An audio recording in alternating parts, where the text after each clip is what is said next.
The moment Alice stepped off the plane, the world seemed to tilt in a way she couldn't quite explain. She dreamed of seeing Europe her entire life, yet something about the frantic glow of the airport lights made the place feel like a stage where someone else had already written her lines. She waited beside the baggage carousel, watching the same suitcases orbit like planets with nowhere to go. After nearly an hour, just as she began to wonder if her luggage had joined a different universe, a polite hand brushed her elbow. The woman who stood there looked like she had walked straight out of an expensive portrait, silver hair perfectly arranged, pearls that shimmered even under unflattering fluorescent light, and a camel-colored coat so crisp it could have cut the air. She called herself Claudette Renard, and though her smile was expertly shaped, it carried all the warmth of untouched snow. The man beside her didn't bother offering a name. He simply reached for Alice's suitcase with a quiet confidence that suggested he was only returning something that already belonged to him. Claudette explained that the university dorms had flooded. Temporary arrangement, approved hosts, long-standing donors, all said with the polished certainty of someone who expected no questions. Alice instinctively reached for her phone, but it lay lifeless in her hand. The battery had surrendered somewhere over the ocean. Meanwhile, the silent man was already striding toward the exit with her bags, and exhaustion made it easier to follow than argue. Outside waited a sleek black car, the kind that hummed instead of growled. Alice sank into the back seat, trying to piece her thoughts together while stranger after stranger's conversation blurred around her. Claudette and the man murmured in French, their voices soft but tightly coiled. Once, Alice caught the man studying her through the rearview mirror, not curious, not friendly, but evaluating. The moment she met his eyes, he smoothed his expression into something polite and forgettable. Claudette pointed out a charger and Alice quickly revived her phone. With trembling fingers, she typed a message to her mother, landed safely.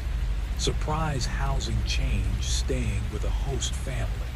Call tomorrow when I'm awake. Love you. When the message confirmed it had sent, relief washed over her like warm air after a storm. But before she could slide her phone into her pocket, Claudette's voice drifted from the front seat, complimenting her for letting her family know she was safe. Alice hadn't mentioned sending a message. The remark felt oddly heavy, landing with a thud she couldn't quite swallow, but her fatigue wrapped around her like fog, softening every sharp edge. By then, the city lights had thinned behind them, replaced by long stretches of open road. Modern buildings faded into fields, sidewalks into shadows. After nearly an hour of weaving deeper into unfamiliar countryside, Alice realized the house they were heading toward wasn't just outside the city. It seemed to exist far beyond its reach. The countryside grew older with every mile, as if the car were slipping backward through time.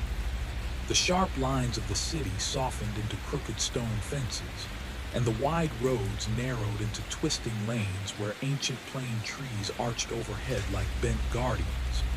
When the house finally appeared, it stood alone at the end of a long gravel path, tall, pale, and stern, as if carved directly out of the fading light. 3 stories of weathered limestone, shuttered windows that looked almost bruised in the afternoon haze, and a slate roof that seemed to drink in the sky. Alice felt the distance immediately, not just physical, but something colder, like stepping into a room where someone had been whispering and gone silent just before you entered. Before she could gather her thoughts, Claudette was already guiding her up the stone steps with a gentle insistence that left no space for hesitation. Inside, the house felt like a museum still clinging to a life it once lived. Every room smelled faintly of lemon polish, but beneath it lingered something older, dry and dusty, threaded with a sweetness Alice couldn't place. and under that, a sharper scent, metal and faintly cold, like the echo of something forgotten. The floors were buried beneath plush Persian rugs, and the walls glowed with deep colors, burgundy, gold, forest green. Oil paintings watched from gilded frames, their subjects long dead, their expressions preserved in somber brushstrokes. But what stole Alice's attention were the photographs. They were everywhere, lining shelves, crowding tables, filling mantels, dozens upon dozens, all of a single young woman. Dark brown hair, pale skin that caught every bit of light, and a smile that seemed to hover on the edge of something Alice couldn't name. The more she looked, the more uneasy she felt. In the older, tarnished frames, the girl's features looked slightly different: softened nose, rounder jaw. In newer photos, the face was sharper, symmetrical in a way that felt almost deliberate. The lighting varied, angles shifted, hairstyles changed, enough to make comparisons unreliable. And yet something didn't add up. It wasn't the natural progression of one woman aging.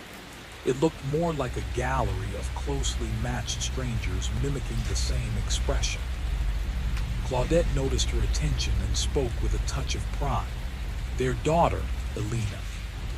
Somewhere overhead, heavy footsteps echoed Bertrand, as Alice now learned his name, carrying her luggage through one of the upper corridors.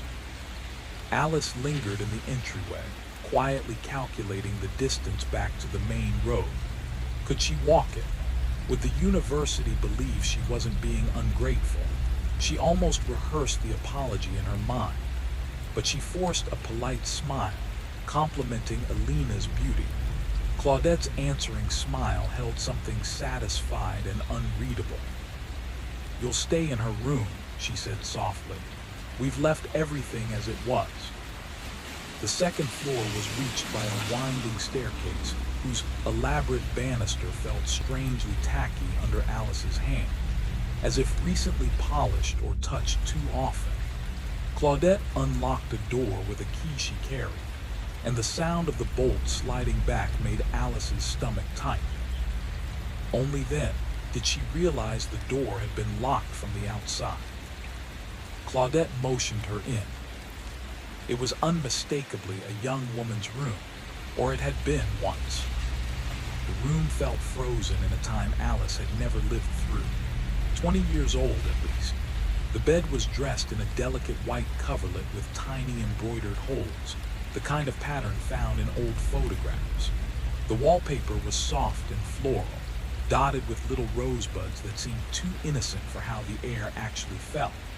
An antique vanity sat against the far wall, its oval mirror cloudy with age, its surface lined with perfume bottles and hairbrushes whose silver tops had long since dulled. The sweetness that lingered in the hall was stronger here, thick, almost clinging.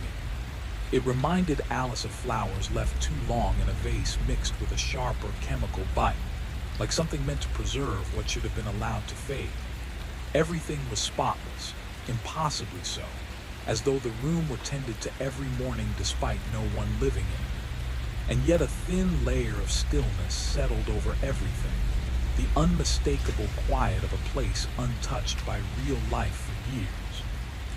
The window overlooked a neat garden and a tall hedge that cut the world off cleanly. Beyond that hedge lay nothing but empty fields stretching into a hazy horizon. Claudette gave a polite gesture toward the bathroom, mentioned dinner at 7, and then held out her hand for Alice's phone with such practiced ease that Alice found herself surrendering it before her mind had caught up. "Just the Wi-Fi password," she said. "The network could be temperamental." She slipped the phone into her pocket without hesitation, without offering a scrap of reassurance, and stepped out into the hallway. The door swung shut behind her. Then came the decisive, unmistakable click of a lock sliding into place. Alice didn't move at first. She only listened as Claudette's steps drifted away down the corridor. Somewhere deeper in the house, an old clock marked the seconds with heavy ticks. When Alice finally reached for the doorknob, her hand already knew what it would feel. It didn't turn. She tried again anyway. It stayed firm. Maybe it's an accident, she whispered to herself. Maybe it's for security. That last thought landed with a hollow thud. Her pulse jumped as she crossed to the window. The latch refused to budge, fused by layers of paint or maybe sealed deliberately. The glass was old and imperfect, making the garden beyond blur and ripple like something submerged. "You're tired," she told herself. "You're imagining things," but she didn't believe her own voice. She kept her clothes on and lay stiffly on top of the white coverlet, staring at the ceiling and thinking of three things in a relentless loop. Her phone in Claudette's pocket, the lock on the door, and the photographs downstairs, each face almost, but not entirely the same. She must have drifted into some half-conscious state, because the knock at the door startled her even though it came precisely at 7. The lock turned. Claudette appeared dressed for dinner in a soft gray dress paired with a cameo that lay neatly centered at her throat. Elegant, composed, utterly unreadable. She did not mention the phone. She did not return it. Alice followed her downstairs to a dining room arranged with ceremonial precision. A long mahogany table gleamed beneath a chandelier, and 3 places were set with polished silver and crystal that caught every shard of light. Bertrand rose when she entered, drawing out her chair with the same smooth, claiming gesture he had used with her luggage, courteous on the surface, but with something under it that felt like a closed door. The meal looked exquisite, fish covered in a pale, velvety sauce that tasted faintly sweet and herbal. Vegetables arranged so carefully they seemed painted onto the plate. The kind of meal that announced refinement, wealth, and an attention to detail that bordered on severe. The food itself could have come straight out of a fine restaurant, delicate flavors, perfect textures, everything arranged with an artist's touch. And yet every bite felt wrong. Claudette didn't simply watch Alice eat. She studied her, tracking each movement of her fork as if evaluating how well Alice played a part she hadn't auditioned for. Even swallowing felt like an act performed under scrutiny. A glass of wine appeared before Alice could voice a single refusal. It was unusually sweet, almost syrupy, nothing like what she would normally choose. Claudette commented almost proudly that Alina had always favored sweeter wines, as though that alone justified placing it in front of her, as though Alice's preference didn't matter or wouldn't matter for long. They asked about her university program, her family, her hopes for the future. But beneath the polite questions was a chilling sense that they were collecting data, memorizing her. Not getting to know her, but studying her, examining her posture, the way she held her fork, the tone she used when responding. Then Claudette's gaze lingered on Alice's hair. "That color does nothing for you," she said lightly, as if commenting on the weather. "A deeper chestnut would be much more flattering. My stylist is excellent. She can come tomorrow." Alice began to object, but the conversation had already moved on. Decisions made, appointments scheduled. Bertrand nodded along, as though this was how things were meant to unfold. When dinner ended, Claudette guided her upstairs. Something in the older woman's gentle grip made it feel less like escorting and more like steering. And once they reached the room, Alina's room, as Alice could no longer stop thinking of it, she finally asked for the phone. "Tomorrow," Claudette replied. "The Wi-Fi is still misbehaving. I don't want you wasting your battery." "But I need to call my parents," Alice insisted, feeling desperation creep into her voice. "They already know you're safe," Claudette said with a soft, decisive smile. You messaged them earlier. That's all they needed to hear. Her words hit like a cold hand around Alice's spine. The smile that followed wasn't cruel, exactly, just final. The kind of expression that marked the end of negotiations. By the time Alice gathered her thoughts enough to speak again, the door had closed. The lock slid into place, and the room, dressed in soft florals and old perfume, seemed to shrink around her. She didn't sleep. She lay rigid on the bed cover, listening to the house breathe. The groaning of old beams, a soft creak somewhere down the hall, footsteps that passed her door at irregular hours, stopping once as if someone lingered outside. Twice she heard voices, low and hurried, too muffled to decipher. The house felt awake in ways it shouldn't have been. She kept circling back to that message she'd sent her mother, and how Claudette had commented on it before Alice had ever mentioned sending one. The realization spread through her slowly, like ink bleeding into paper. They'd read it, or they anticipated it. Perhaps they'd done this before, and knew exactly what a frightened, polite girl would type in her first moments of uncertainty. Morning arrived without a moment of real rest. At precisely 8, the lock turned again. Claudette entered with a tray piled neatly with breakfast, a cup of coffee, warm croissants, jam arranged in a tiny porcelain dish, everything placed with meticulous intention. She announced, without room for argument, that the stylist would arrive at 10. And then she set the tray down, her expression serene and unshakably certain, as if everything unfolding was simply the world returning to its proper order. The food could have been served in a 5-star restaurant, precise, delicate, beautiful, yet it tasted wrong, as if the flavors hid something she wasn't meant to notice. What unsettled Alice most wasn't the meal, but the way Claudette's gaze clung to her every motion. Each bite, each sip, every small hesitation, tracked with a focus so intense it made Alice's throat tight.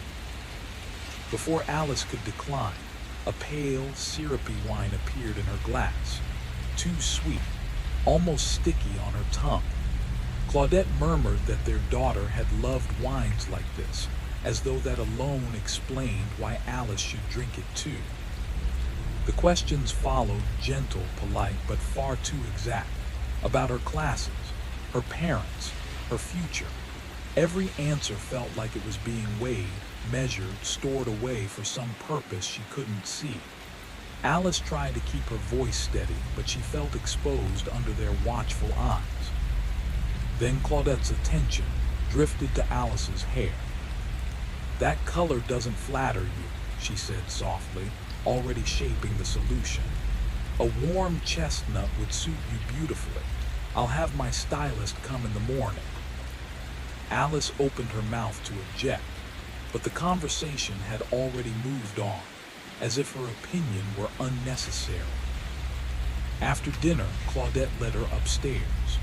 At the door to the room that no longer felt like hers, Alice made one last, timid request. "My phone, may I have it back?" "Tomorrow," Claudette said with a kind, oddly dismissive smile. "The Wi-Fi is still temperamental. Better not to drain your battery. And your parents already know you arrived safely. That's what matters, isn't it?" The lock clicked again the moment she stepped inside. The room felt smaller, the air heavier. Alice lay awake on the stiff white coverlet, listening to the house breathe in the dark. Wood creaked. Footsteps drifted down the hall at strange hours. Twice she heard voices whispering urgently, though she couldn't make out the words. She thought about the text she had sent, about how Claudette had said good before Alice mentioned anything. A cold realization crept through her. They had known. They had watched. Maybe they'd watched many girls before her do the exact same thing. At 8 the next morning, Claudette entered with a tray, coffee, croissants, jam, arranged with ritual care, and a small porcelain dish that looked ornamental but felt significant in some way Alice couldn't place. She laid out a dress next, a dated floral print, muted and prim. Alice tried again, choosing her words patiently, almost pleadingly. She needed her phone. She needed to call the university. Claudette agreed instantly after the stylist. There was simply too much planned for the day, she said. Administrative matters could wait. The university already knew she was here. The woman who arrived at 10 carried a sleek professional case and spoke rapid French with Claudette, her sharp eyes flicking over Alice like she were something to diagnose. She lifted sections of Alice's hair to the light, frowned, compared, discussed. A chair appeared. A drape was tied around Alice's neck, and despite her final, quiet protest, the stylist began to work. The chemical sting burned her eyes as the dye set. Hours slipped away. In the mirror, Alice watched her reflection shift in slow, horrifying increments, blonde fatting, dark strands replacing it, piece by piece. Claudette held up a photograph every so often, and the stylist nodded, adjusting the color, the shape, the style. Alice recognized the picture. One of Elena, or an Elena, or one of the girls who came before. When the stylist finally stepped aside, Alice stared at a version of herself she had never imagined. Chestnut waves framed her face, softening her features, bringing out a richness in her skin tone she didn't know she had. The image was undeniably beautiful, elegant, classic, almost unreal. And that terrified her. She didn't want to admire it. She didn't want to understand the appeal. But the mirror didn't care what she wanted. Claudette rested a hand on her shoulder, her voice hushed with triumph. Perfect, she whispered. Absolutely perfect. After that, the days dissolved into a single repeating pattern. Breakfast at 8, new rules each afternoon, sneakers replaced by dainty flats, her backpack, laptop, and textbooks taken for safekeeping, tucked somewhere she would never see again. And then came what Claudette called lessons, though they felt more like rehearsals. Gentle corrections, posture adjustments, phrases repeated until they sounded natural. Until they sounded like Elena. She felt Claudette's presence before she heard her voice. A cool shadow hovering just close enough to chill the back of her neck as she paced across the room. Too forceful, the woman murmured, displeasure soaking the words. Elena moved as though the floor barely touched her. And so Alice walked again, and again, and again, until her natural stride, the gait she carried her entire life, had been pushed out of her like breath from a lung. Every step became borrowed, practiced, shaped into something that didn't belong to her. When Claudette finally nodded, it wasn't approval. It was acceptance, the way one approves a mannequin's pose. "We'll repeat it tomorrow," she said, already writing something on her clipboard. The clipboard. It was always there. Names, numbers, little observations written with the sharp focus of someone documenting an experiment. Each day brought a new measurement. Her height noted, her ribs counted, the curve of her shoulders evaluated with cold fingers and a fabric tape. Claudette said one afternoon, circling Alice like a tailor assessing a dress form. "Your frame fights us. Elena carried more strength here." She tapped Alice's hips. "And here we'll correct that." Correct, as though Alice's body were a draft that needed editing. Meals turned into rituals of surveillance. Portions grew larger, then larger still, heavy sauces. Bread that soaked up butter like a sponge. Desserts that coated her mouth with sugar. Claudette sat across from her every time. tracking each swallow with the dedication of a warden counting steps in a prison yard. Elena never left food untouched. She would remind her, gently and mercilessly. And when Alice said she was full, Claudette would simply smile, a smile that wasn't a smile at all. You will adjust. Her clothes were no longer hers. One afternoon, they brought out a row of dresses, delicate fabrics smelling faintly of old cupboards and lavender long faded. Elena's dresses. They slid over her body wrong, too tight here, too loose there, never falling quite right. Claudette's expression wrinkled as though she were studying a painting hung crook.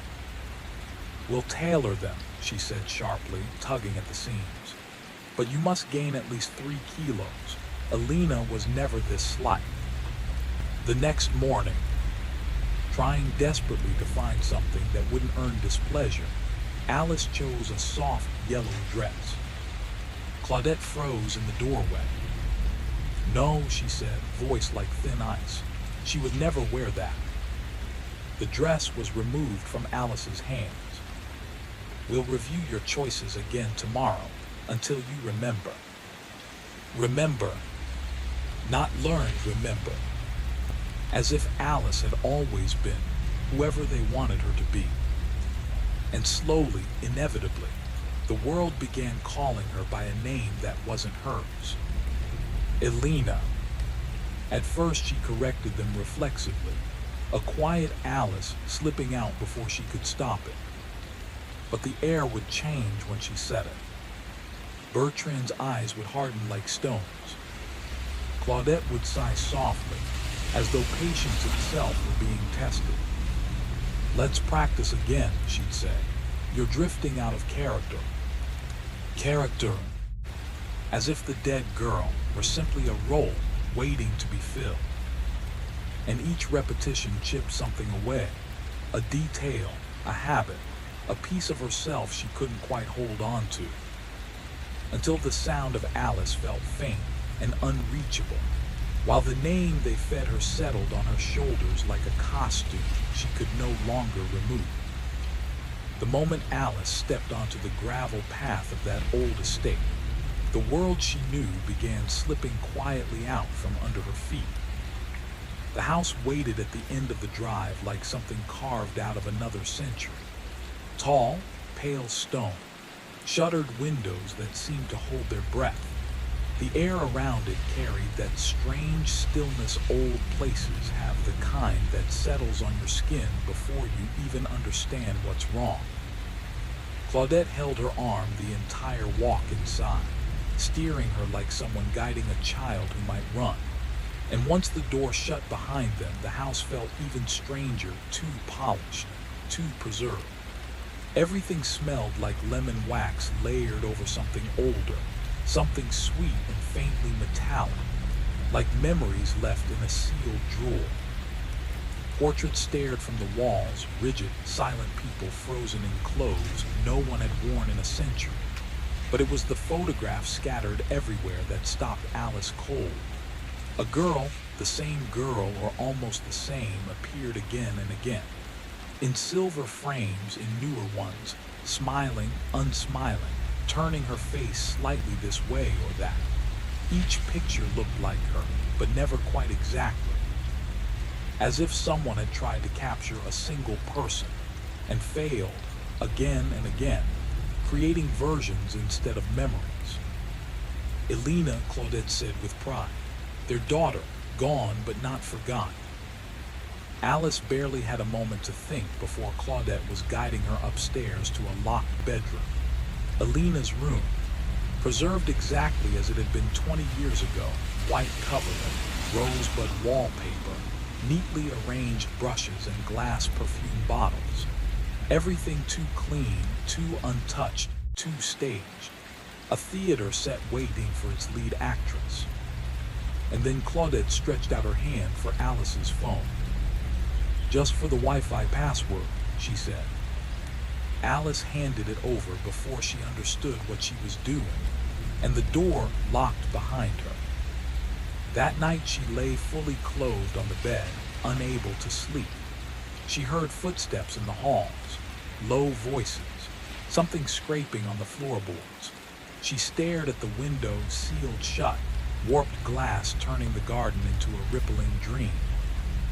At 7:00 sharp, Claudette appeared in a gray dress, all elegance and expectation. The phone was not returned. Dinner was set for 3. Bertrand pulled out her chair like a ritual, not a courtesy. The food was exquisite, but Claudette watched her eat with a gaze so fixed, so hungry that swallowing felt like performing. Alina loved sweet wine, she said gently, filling Alice's glass until it shimmered. And then the comments began. Her blonde hair wasn't right, her clothes were wrong, her posture needed work. They had a stylist coming tomorrow, a new wardrobe chosen for her, a new schedule, a new tone of voice. That night Claudette insisted she had already texted her parents, in words Alice never typed, in a voice that wasn't hers, telling them how happy she was. By morning, the transformation had begun. The stylist arrived with a hard leather case and a clinical stare. She spoke with Claudette in fast, sharp bursts of French, glancing at Alice as if she were a puzzle missing too many pieces. The chair appeared, the cape, the chemicals, the photograph, Alina smiling faintly. Hours passed under the burn of dye and the tug of brushes. When the sheet was removed, Alice barely recognized the woman in the mirror, dark chestnut hair and soft waves, delicate, ageless, unreal. Too close to the girl in the pictures. Far too close. Claudette stood behind her, fingertips resting on her shoulders as if claiming her. Perfect, she whispered. And the days that followed dissolved into a strange and terrible routine. Breakfast at 8, lessons afterward. They taught her how to stand, how to walk, how to tilt her head exactly like Alina. Alice walked the length of the bedroom again and again, while Claudette corrected her like a strict acting coach. No, not like that. Alina glided. Her handwriting was reshaped until the signature came naturally. Her meals grew heavier, her clothes tighter or looser depending on whatever measurements Claudette thought would bring her closer to the original. Everything recorded on a clipboard with cold, deliberate care. You're almost there, Claudette said one afternoon, adjusting the tape around Alice's shoulders. A few more changes. Bertrand managed the rest, placing jewelry, moving furniture, arranging objects with surgical precision. And every night Alice sat at the vanity, brushing her hair 100 times under Bertrand's watchful eye. If she brushed too softly, too hard, too quickly, he corrected her. Patient, exact, possessive. Her phone never returned. Instead, Claudette showed her cheerful messages she had sent to her parents, whole conversations she had never spoken. They're so relieved, Claudette murmured. You finally sound like yourself. Alice felt the world tilt. She was being erased, rewritten, and in her place, Alina was stepping quietly back into the world. The first hint that others knew came from the garden. An old woman walking past the hedge looked up and froze. Her face went white. She backed away as if she had seen something impossible. The next was the delivery man, who looked through the window and dropped the entire box of vegetables at the sight of her. His face twisted with grief and horror. They hadn't seen Alice. They had seen Alina. Alive again. And afraid. Because they knew what that meant. The first thing Alice noticed was the silence, the kind that feels thick, like it's waiting for someone to speak. She stood in the bedroom they'd given her, staring at the carved letters she just etched into the back of the wardrobe. Her hand trembled around the bent wire, her initials still fresh in the grain. She didn't even hear the house breathe anymore, only her own heartbeat. Steady and terrified, it hadn't always felt like a prison. That first afternoon seemed harmless enough, a lovely old estate, a polite couple, a room furnished like a memory. But the moment the door clicked shut behind Claudette and the lock turned, the truth settled into Alice's bones. She wasn't a guest. She wasn't a student staying abroad. She was something else entirely, something they believed they could sculpt. They started with small corrections, a posture adjustment here, a comment about her walk there. Too heavy, Claudette murmured from behind her one morning. Elena was softer, almost weightless. So Alice walked the room over and over, again and again, until her natural stride disappeared under the rehearsed one they preferred. Then came the handwriting drills. Stacks of old cards, each bearing a signature Alice had never seen before, yet was expected to mimic flawlessly. When her loops wavered or her lines dipped too low, Claudette marked notes on her clipboard. Pages of measurements, meal logs, daily weigh-ins, observations written without compassion, only clinical intent. And then they took her clothes, all of them. Out went her sneakers and backpack. In came dresses that smelled faintly of lavender and age. Nothing fit properly. Nothing belonged to her. Everything had once belonged to Elena. They didn't hide their disappointment when the dresses sat wrong on her frame. Too thin, Claudette said, pinching fabric at Alice's waist. She needs at least 3 more kilos. So they fed her rich foods at every meal, watching her bite by bite. Alice learned quickly that refusal wasn't an option. They changed her hair next, hours of chemicals and forced stillness. Alice watched her reflection shift into someone unrecognizable, someone beautiful in a way that made her stomach twist. When Claudette placed a hand on her shoulder and whispered "perfect," Alice understood that this wasn't admiration. It was approval. After that, their control tightened. They drilled her voice, her mannerisms, her choice of clothing. When she reached for the wrong dress, Claudette's expression froze to ice. "Elena never wore yellow," she said. "We'll review your selections again tomorrow." And slowly, the name Alice disappeared from their vocabulary. Elena replaced it seamlessly. At first, Alice pushed back, insisting on her own name. But each correction brought coldness from Bertrand and forced rehearsals from Claudette until speaking up felt dangerous. So she stopped protesting. She let the name fall over her like dust. Her phone vanished completely.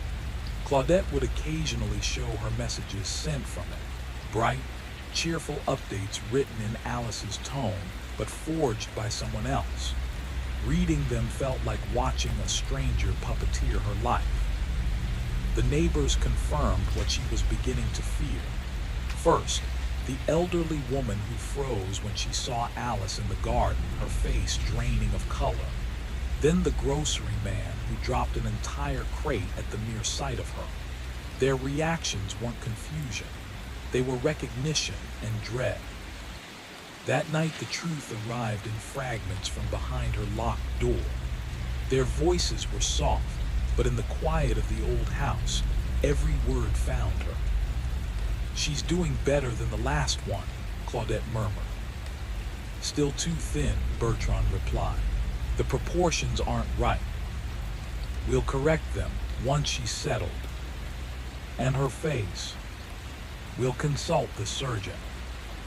Alice pressed her ear against the wood as they spoke of timelines, procedures, and expectations, of parents easily fooled, of roles that needed perfect performance, of girls before her who hadn't succeeded. Catherine, Margaret, others whose names existed only as initials carved desperately into the wardrobe. She had thought she was losing herself. Now she understood she was being taken.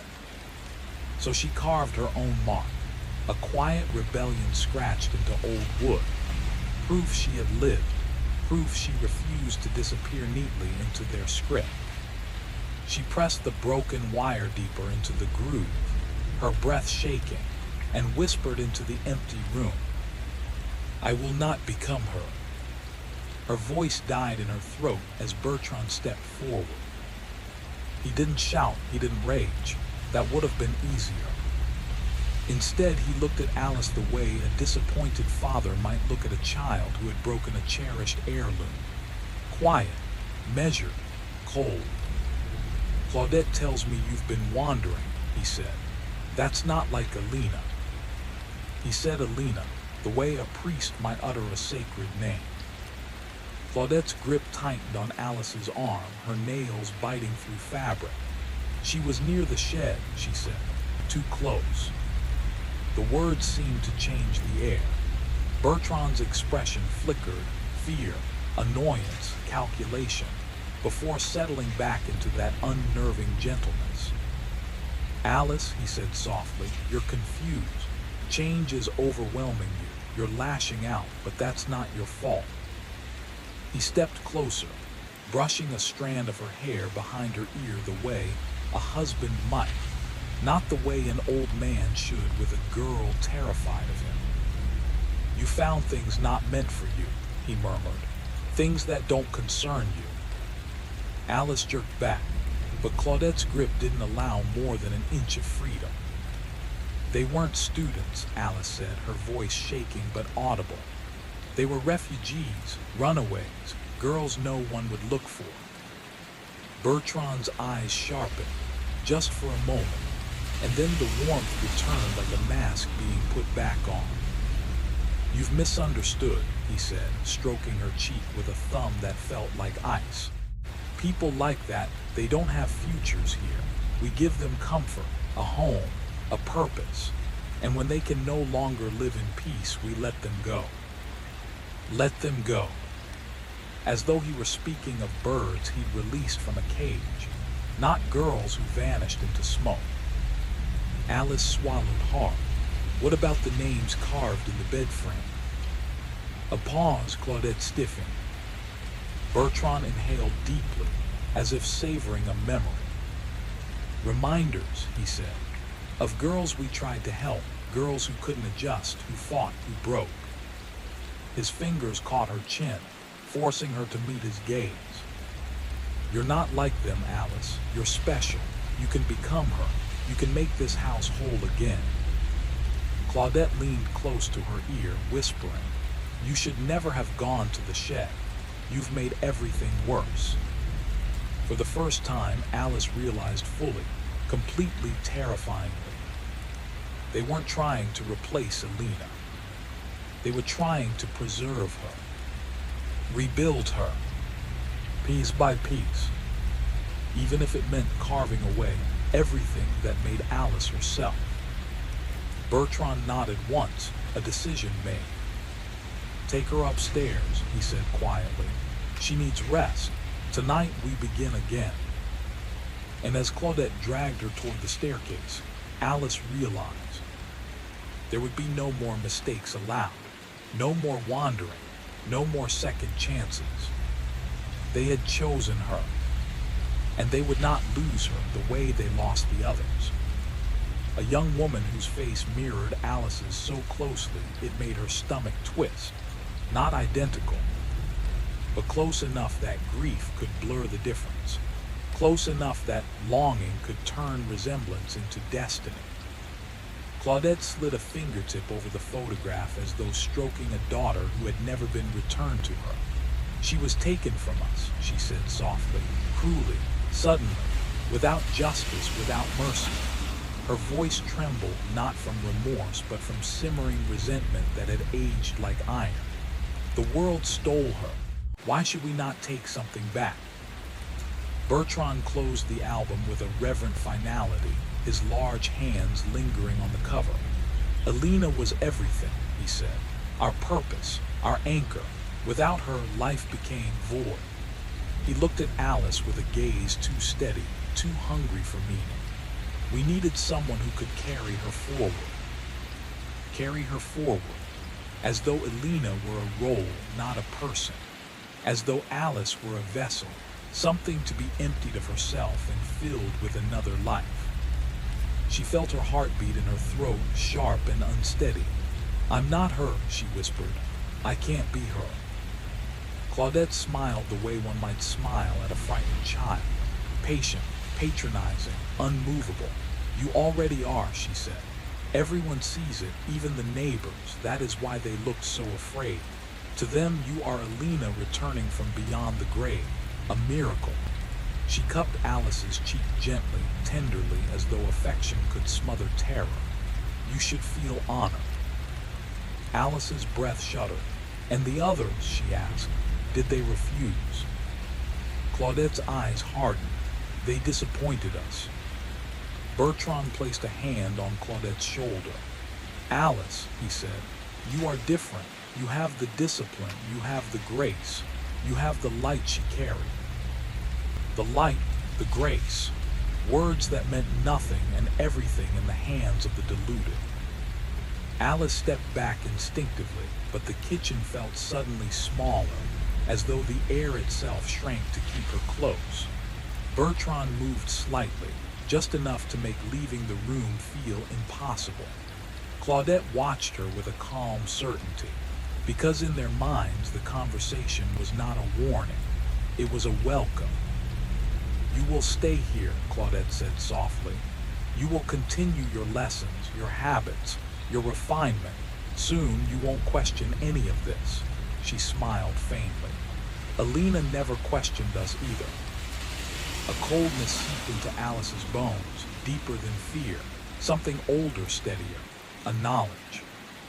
They didn't just want a replacement. They wanted resurrection. They wanted worship. They wanted obedience sculpted into the shape of a dead woman. And they would break as many girls as it took to get it. Alice swallowed hard, the truth settling like ice in her stomach. She wasn't chosen. She was claimed. And if she didn't escape soon, she would vanish like the others, not with a scream or a struggle, but quietly erased. Her life folded into someone else's memory until even she forgot she had ever been herself. Her story wasn't over. But if she failed, she knew exactly where it would end. At the incinerator behind the hedge. But unlike the others, Alice mattered to people with reach, people who would sound alarms if she vanished. And that tiny difference, that single crack in the Renards' perfect system, was the only lifeline she had left. She stared at the surgical lights humming above her, the metal tray beside her glinting like a row of silent spectators waiting for the performance to begin. The room smelled of antiseptic and damp stone, a place meant not for healing, but for remaking. The walls were thick, old, built long before electricity, meant to confine heat, noise, and screams. She took a slow breath, steadying herself the way her mother used to tell her before piano recitals. Don't think of the notes, think of the ending. The ending that was all that mattered now. Survive tonight, reach tomorrow. Because she knew something the Renards hadn't accounted for. Alice wasn't like the others. She had people who would come looking, parents who called twice a week, professors who expected assignments, a host program that tracked its students. Her disappearance wouldn't just be forgotten paperwork or another sad story swallowed by bureaucracy. It would be a spark, one that could burn the Renards' entire house down. The stairs creaked above her slow, deliberate footsteps. Bertrand's weight, Claudette's lighter tread behind him. They were coming back. Alice slid off the table quietly, her bare feet touching the cold floor. There were no windows, no doors except the one at the top of the stairs, and it was locked. But she didn't need escape yet. She needed leverage. Her eyes flicked to the surgical tray. Metal tools lined up in perfect order, each one gleaming. Scalpels, forceps, a bone saw, things meant to change a face, things meant to erase her. Her hand hovered, then closed around a small scalpel, the lightest one, the easiest to hide. She slipped it under the elastic hem of her sleeve, the blade cool against her skin. A last resort. The footsteps paused outside the door. Claudette's voice drifted down, coaxing, rehearsed. Alice, dear, we're coming in. It's time to begin your preparation. You'll feel better once you accept your purpose. Alice stepped back into the shadows.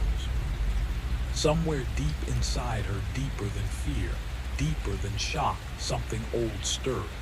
Something stubborn. The same note of defiance her grandmother once praised in her, saying, "Our girls don't bow, not even to the devil." The lock clicked. The door opened. The lights buzzed. Alice lifted her chin. If they wanted a performance, they were about to get the last one they'd ever see.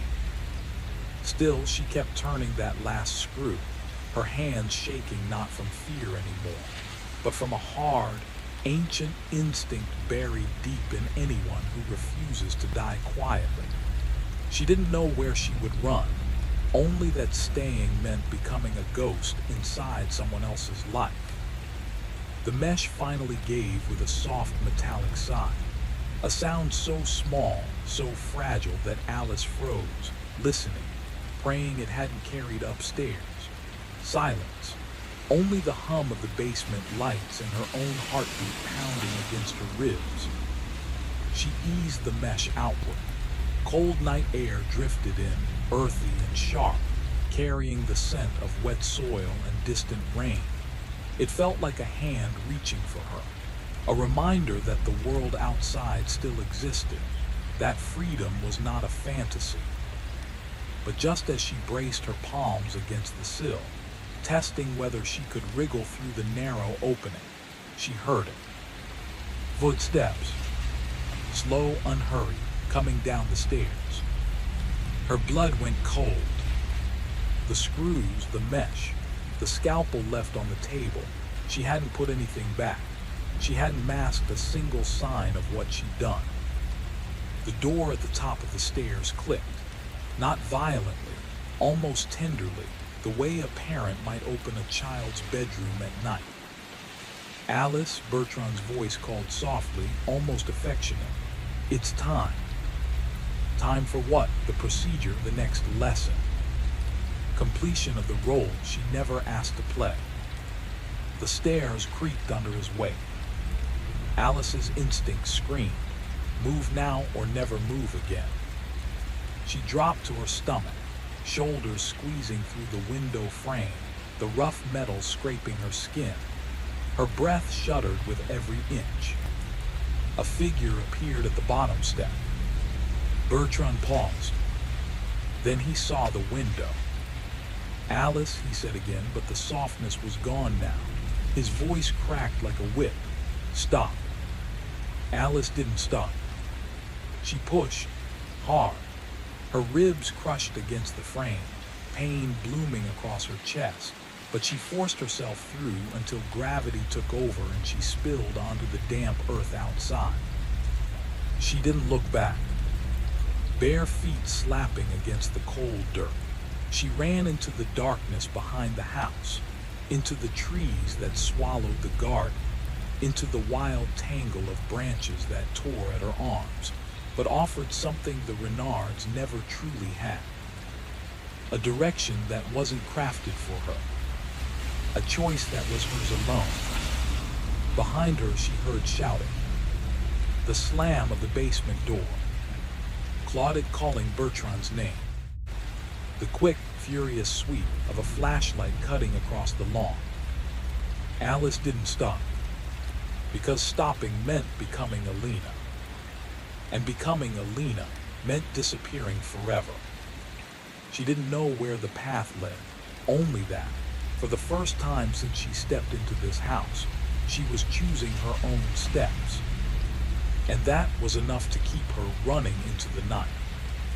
She spent the entire night working in silence, her fingers trembling but determined.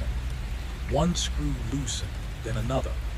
Hours passed in a blur as she forced herself not to think about the weight of what waited for her if she failed.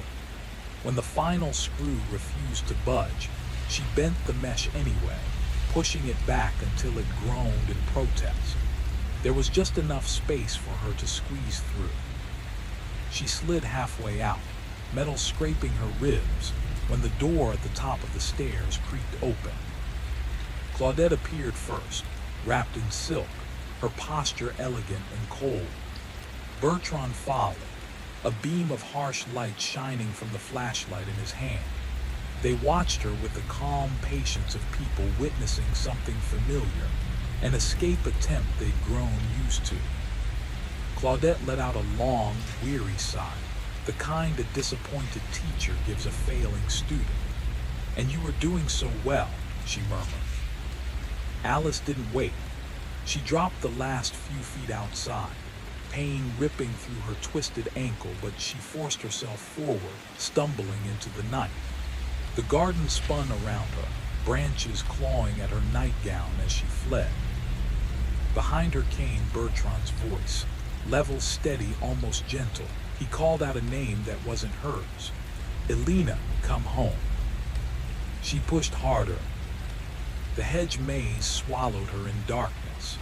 Every turn felt wrong, every corner identical, and she tore through brambles until she burst into the open field. Her ankle buckled, nearly sending her to the ground, but she caught herself and limped toward the faint glow of nearby homes. Madame Olivier's house was the closest.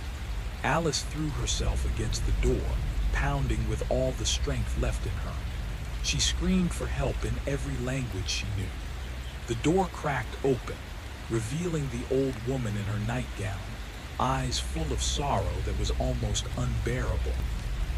Behind Alice, two silhouettes approached side by side, calm as ever. Alice begged, she pleaded, she confessed everything. Madame Olivier's expression collapsed. Tears welled in her eyes. With a trembling voice, she explained in broken English that she had grandchildren, 3 of them. Children the Renards could reach at any moment. Children who could disappear the same way all the others had. "I'm sorry," she whispered. The door closed, the lock clicked. Alice staggered to the next house. No answer. Another silence. A fourth. Curtains twitched, faces watched, then vanished. They all knew. They'd all chosen safety over a stranger. Claudette and Bertrand caught her just as she reached the edge of the village. Bertrand rested his hands on her shoulders with the tenderness of a caretaker, guiding a lost patient. Claudette brushed Alice's hair away from her face and looked at her with something like pity. "There's nowhere else," she said softly. "This is where you belong. We're your family now." They supported her as she limped back toward the mansion. The house loomed like a quiet monster, every window dark except the one glowing faintly in the basement. Inside, a syringe waited on a metal tray, already prepared. Alice froze when she saw it. They had expected this, prepared for it, planned beyond her ability to run. Claudette filled the syringe with practiced ease, her hands steady, her voice gentle. "This will help you rest. In the morning, we'll begin reshaping what's left. There's no point delaying anymore." Alice whispered for mercy, but Claudette only stroked her cheek. "Hush now, every girl is frightened at first, but once you become Elena, you'll thank us. It's an honor, really, a role meant only for you." The needle pierced her skin. Coldness washed through her arm, flooding her veins like ice. The world tilted sideways. Claudette's face swam above her, soft and blurred. "Sleep, Elena," she whispered. "Tomorrow begins your new life." Alice fought the descending darkness with the last scraps of her will. The lights above were blinding, reflecting her distorted face in the polished metal. Her face, already being shaped into someone she was, someone she never wanted to be. She thought of the girls before her, the ones whose initials were carved into hidden corners of the house, whose stories had ended in smoke behind the shed. She wondered if they'd resisted too, or if they'd accepted the inevitable in their final moments. She pictured her mother reading cheerful texts from a daughter who no longer existed. She wondered how long it would take before anyone realized the silence was too deep, too wrong. Then the darkness thickened, swallowing the room, blurring the edges of her consciousness. She held on to one final thought as the world slipped away. If she didn't wake up as herself, she might never wake up at all. The night pressed in around Alice like a living thing, cold and silent, every shadow in the basement pressing closer. Her fingers dug into the metal frame of the window, bending the mesh just enough to slide through, each movement sending sparks of pain up her ribs. She was halfway out when the basement door creaked, slow and inevitable. Claudette appeared at the top of the stairs, her robe flowing, hair still impossibly perfect. Behind her, Bertrand's flashlight cut through the darkness, steady, unflinching. Their gazes met hers, calm, expectant, like this escape had been anticipated all along.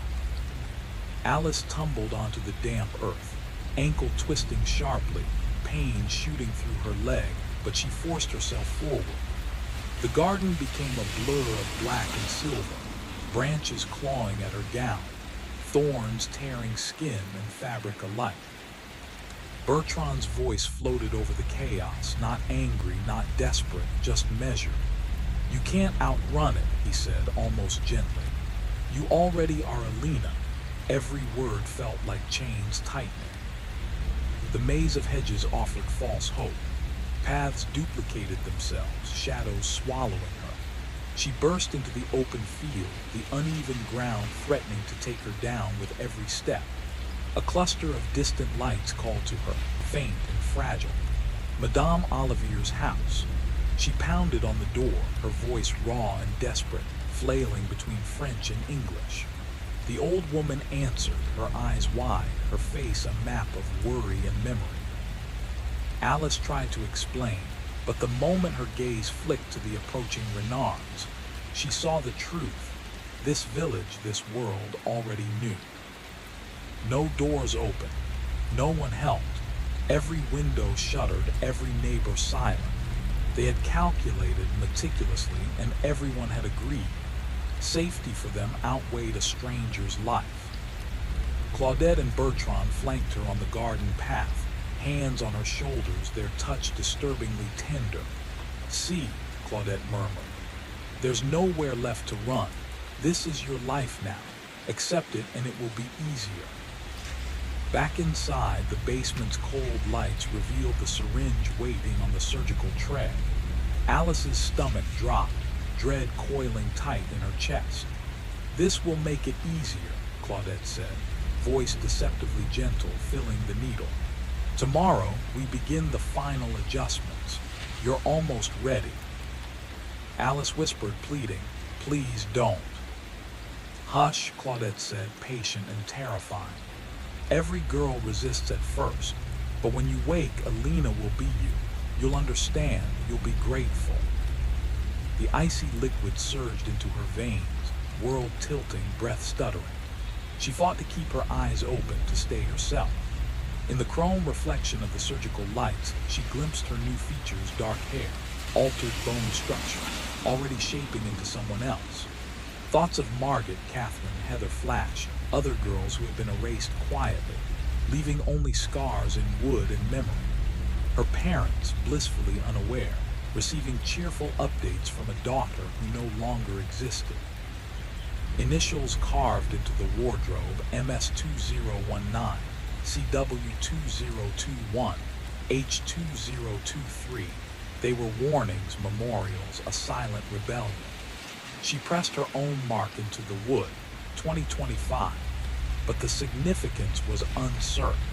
Would anyone ever read it? Would the next girl even exist? Her mind raced, calculating escape, even as exhaustion threatened to consume her. She had the mesh partially loosened, screws bent, freedom within reach. But what then? The village knew. Authorities were complicit in their silence. The system that should have protected her had already been dismantled by the Renards' influence. Survival meant not just running, but outsmarting centuries of power. And then came the unthinkable, the thought that froze her veins colder than the basement air. What if she didn't escape? What if the surgery worked, the conditioning took hold, and Alice Calloway ceased to exist? What if she woke as Alina, fully, irrevocably, her own life folded into someone else's obsession? Claudette's voice echoed, distant and relentless. "We'll get it right this time. She's the one." Perhaps it was true. Perhaps Alice's face, her age, her build, all had aligned perfectly with their vision. Perhaps in a matter of weeks, months, she would stand in the garden, wave to the neighbors, and all they would ever see was Alina, never the girl from California whose laughter and light had been stolen. Outside, the world carried on, mail delivered, groceries brought, life in its ordinary rhythm. The university would mark her as present, her parents reassured, Madame Olivier's dog trotting past without a glance upward. All the while in the basement, a surgeon would prepare instruments, lights glaring, steel cold, ready to carve identity from flesh. And somewhere deep in Alice's fatting consciousness, a question burned brighter than fear. If she survived, would she still be herself, or merely a ghost haunting the life she once knew? Somewhere in the dim glow of the basement, Alice's reflection flickered in the polished steel, a stranger staring back at her. The dark waves of hair, the porcelain skin, the subtle tilt of a cheekbone, all meticulously shaped to echo a girl long gone. A girl who had been erased again and again, from one fragile body to the next, each iteration of youth and vulnerability a step in a macabre cycle. Far away, Alice's mother slept, cradled by the illusion of safety, reading cheerful messages from a daughter who no longer existed.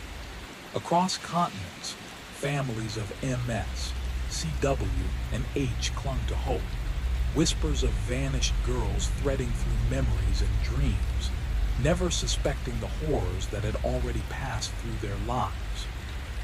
Elsewhere, young women packed, hearts full of adventure, trusting in distant institutions, unaware that those same systems could bend to cruelty, become instruments of annihilation rather than protection.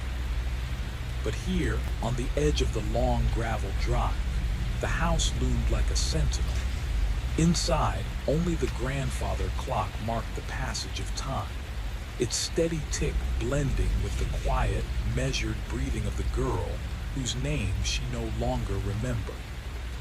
The final act was imminent. Every stitch, every brushstroke, every whispered correction had been building to this moment. Alice, whether she realized it or not, was already halfway erased. The stage was set. The audience was unseen, indifferent.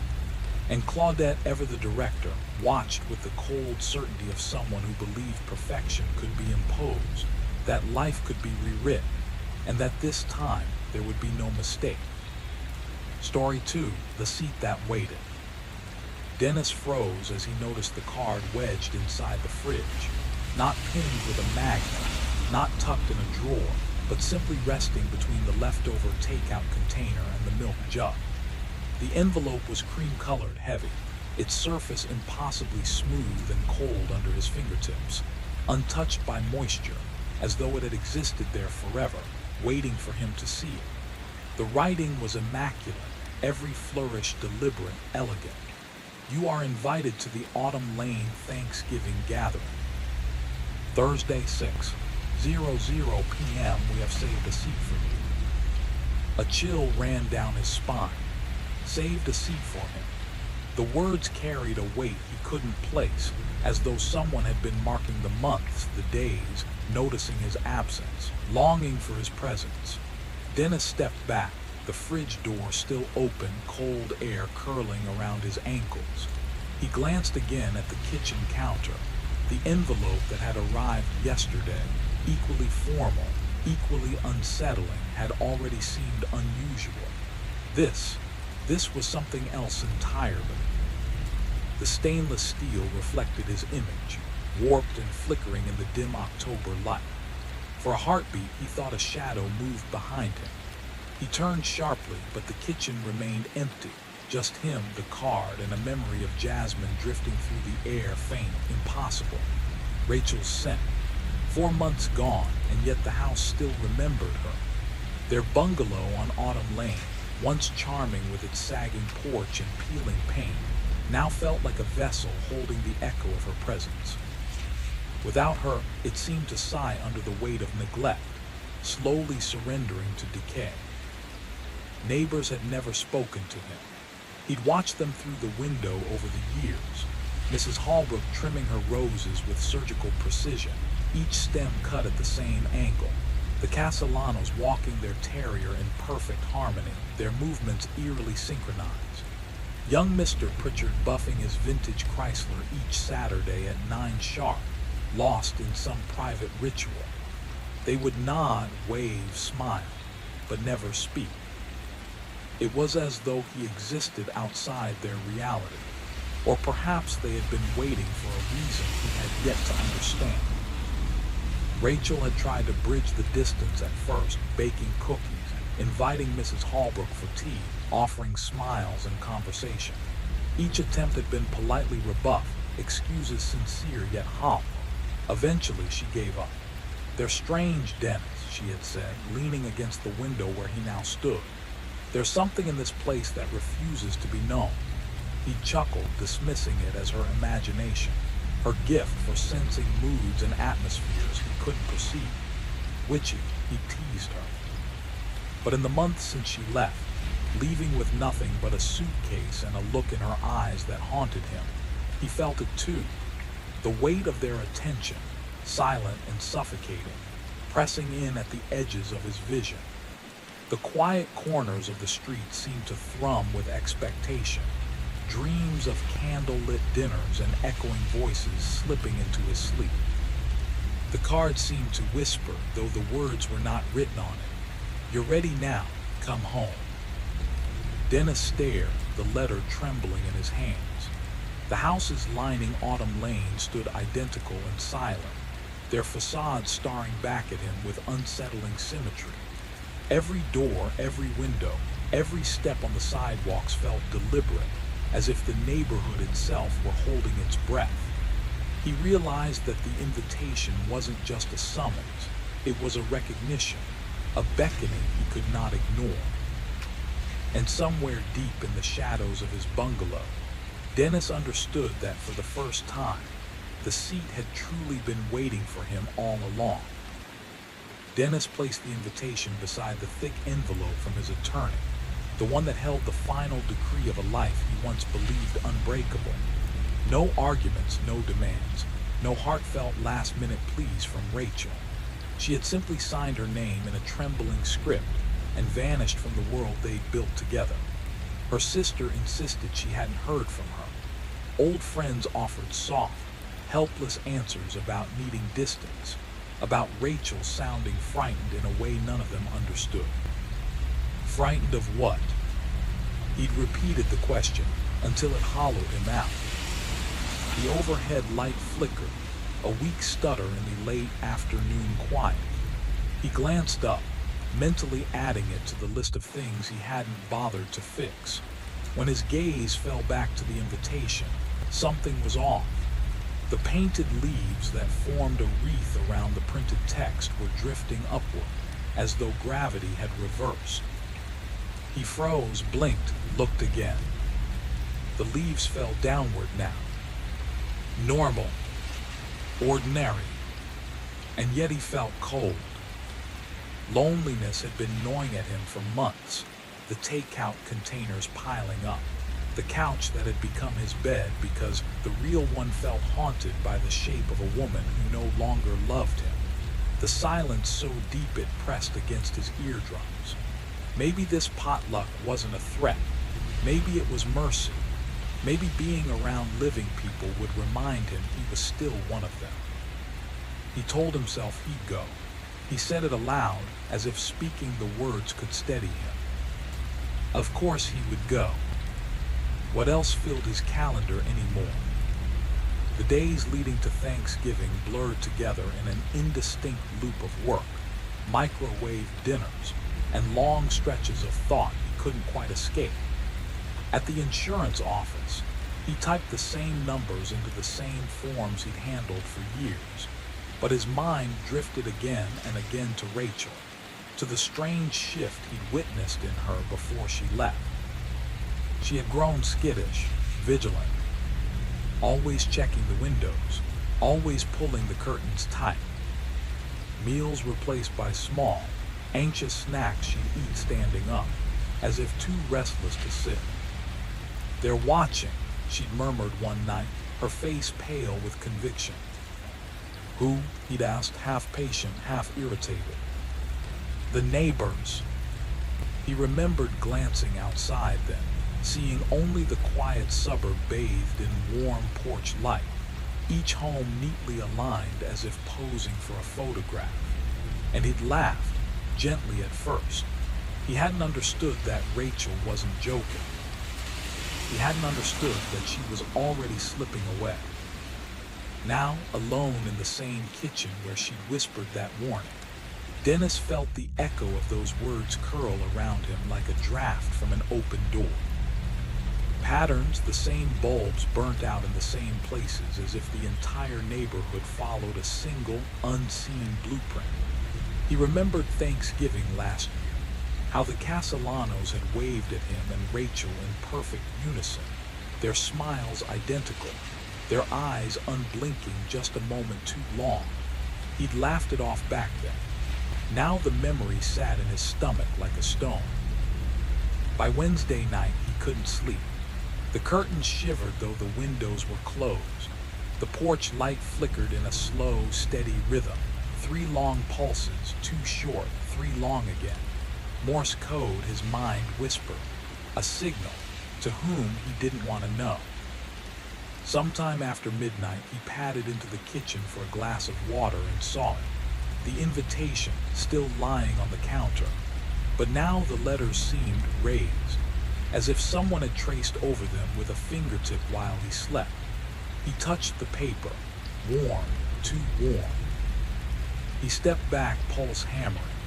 The fridge hummed softly, a steady mechanical sound, except now it wasn't steady. It was repeating. 4 beats, pause, 4 beats, pause, like a heartbeat imitating his own.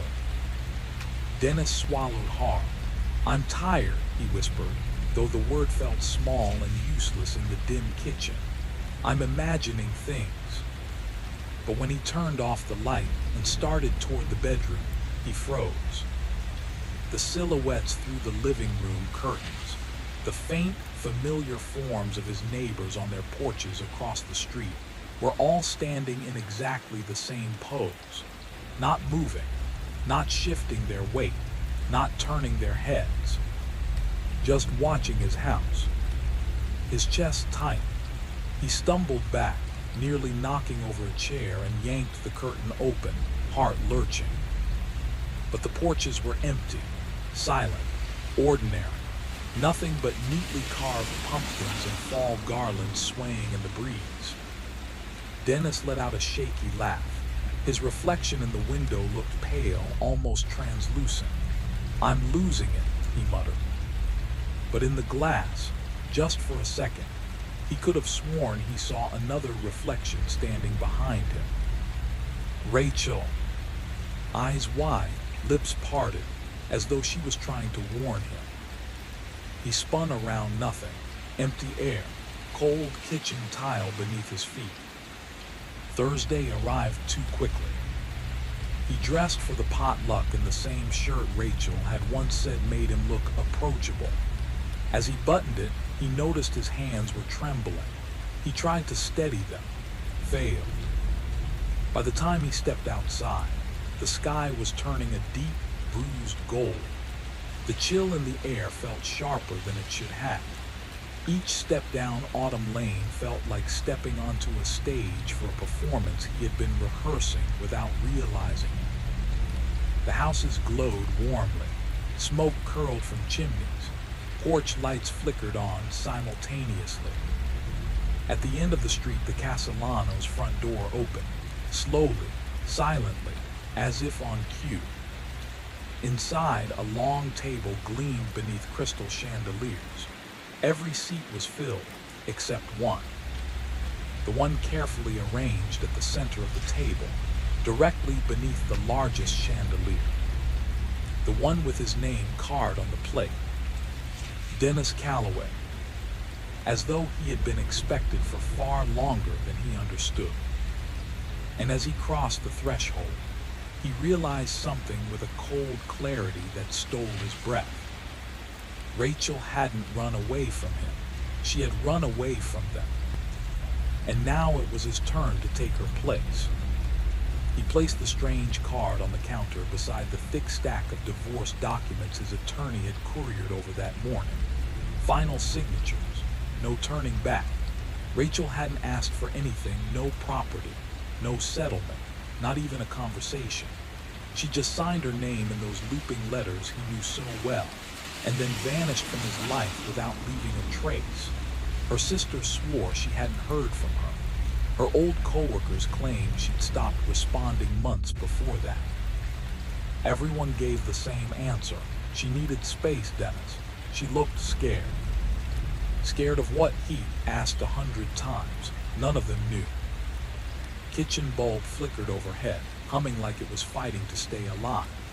It was barely past 4, but the room already felt dusky. Dennis glanced at the trembling light, and when his gaze returned to the invitation resting on the counter, something about it had shifted. The painted leaves in the little harvest illustration weren't drifting downward anymore. They were floating upward like they were being sucked into a funnel. He blinked hard, wiped his face, and looked again. They'd snapped back to normal. Perfectly ordinary. He exhaled, long and shaky. The weeks alone had done a number on him.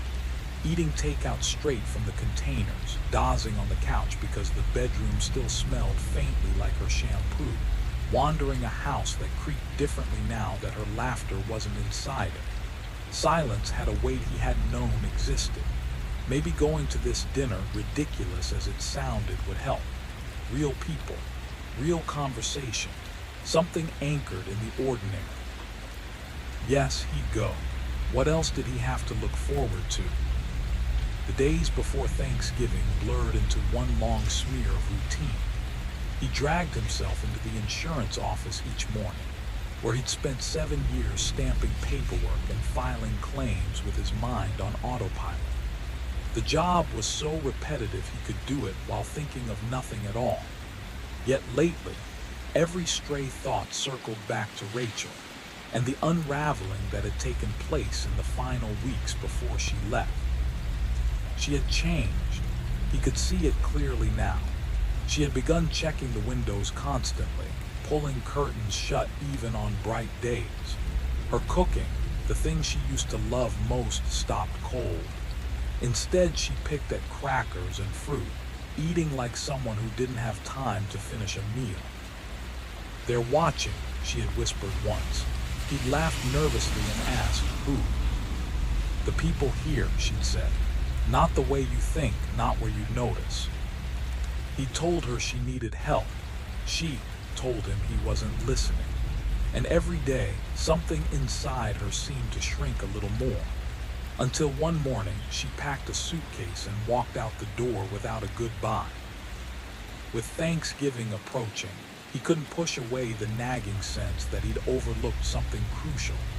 Some message she'd been trying to send him in her behavior, not her words. Sleeping in the guest room, avoiding his eyes, talking like each sentence was being ripped away from her mid-thought. One memory surfaced with startling clarity. 3 days before she disappeared, he'd come home and found her standing motionless in the backyard at dusk, facing the fence that bordered the neighboring property. The sky had been sinking into that strange half-light where everything seemed slightly altered. Rachel, he'd called nothing. He'd touched her shoulder, and she recoiled like his hand was a firebrand. "What are you looking at?" "The fence," she breathed. "Have you really looked at it?" It was just planks of wood, grayed by weather. Normal, completely normal. "What about it?" "The knots," she whispered. "Don't they look like eyes? Don't they look like they're watching?" A cold ripple had gone through him, not because he believed her, but because her fear was so real, so sharp. He tried to reassure her. She'd stared at him with crystal clarity and said, "I know they're just knots. That's why I'm terrified." And then the next morning she was humming in the kitchen as if nothing had happened. But the curtains facing the neighbor's house stayed shut. They stayed shut every day until the morning she left. Sitting at his desk now, tapping numbers into a claim form, Dennis found himself thinking about repetition patterns. The way the entire neighborhood seemed synchronized. Every house maintained the same way. Every porch decorated in unison. Every neighbor waving at exactly the same moment when he drove past. He realized he had never once in 3 years seen any of them leaving for work. They were always present, always watching, always waiting. His phone rang. He answered automatically. Dennis Kavanaugh. A woman's voice. "Mr. Kavanaugh, this is Brenda from St. Michael's Medical Center. I'm calling regarding your wife." "Ex-wife," he said out of habit. A pause then. "My apologies. You're listed as her emergency contact. She was admitted a few hours ago. She's asking for you." His pulse slammed against his ribs. "Is she hurt? What happened?" "I can't discuss her condition over the phone. Visiting hours run until 8. Room 342. The line clicked dead. For several seconds he just stared at his computer monitor, at the tidy boxes and check marks of the claim in front of him. Then he stood so fast his chair toppled. Rachel, in the hospital, asking for him. He drove to St. Michael's on instinct alone, mind racing in frantic circles. Where had she been for 4 months? Why reach out now? Why so close to Thanksgiving? The hospital corridors smelled like antiseptic and warm air. He followed signs to the 3rd floor. Room 342 had its door slightly cracked open. "Come in," said a thin voice he recognized immediately. He stepped inside. Rachel was lying in the bed, but she looked wrong. Hollow-cheeked, bruised, wrapped in bandages. Her eyes, though they were burning bright, fixed on him with fierce urgency. "Close the door," she breathed. He did. "Rachel, what happened? Where have you?" "Dennis, listen." Her voice trembled. "You can't go to that dinner." His heart lurched. "How do you know about it?" "They invited me once," she said. "Our first Thanksgiving on that street." She gripped the rails of the bed, knuckles white. "I said no. I thought that would be the end of it. But they don't give up, Dennis. They wait, they watch, they learn. You're not making any sense." "The neighbors," she said, leaning forward as far as her bandages allowed.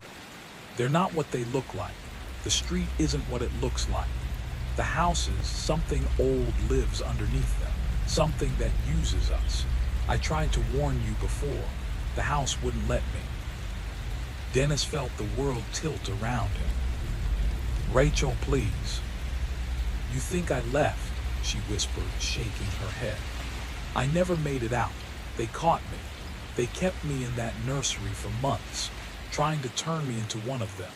I broke free for a moment, just long enough to get here, just long enough to warn you." Her eyes filled with tears. "You need to choose differently, Dennis. This is your last chance." The overhead light flickered once, twice. He looked up, and when his eyes dropped back down, Rachel's outline had faded. He could see the metal frame of the bed through her. "No," he choked. "No, no, no." Her voice was barely a breath. "Don't sit at their table, don't go."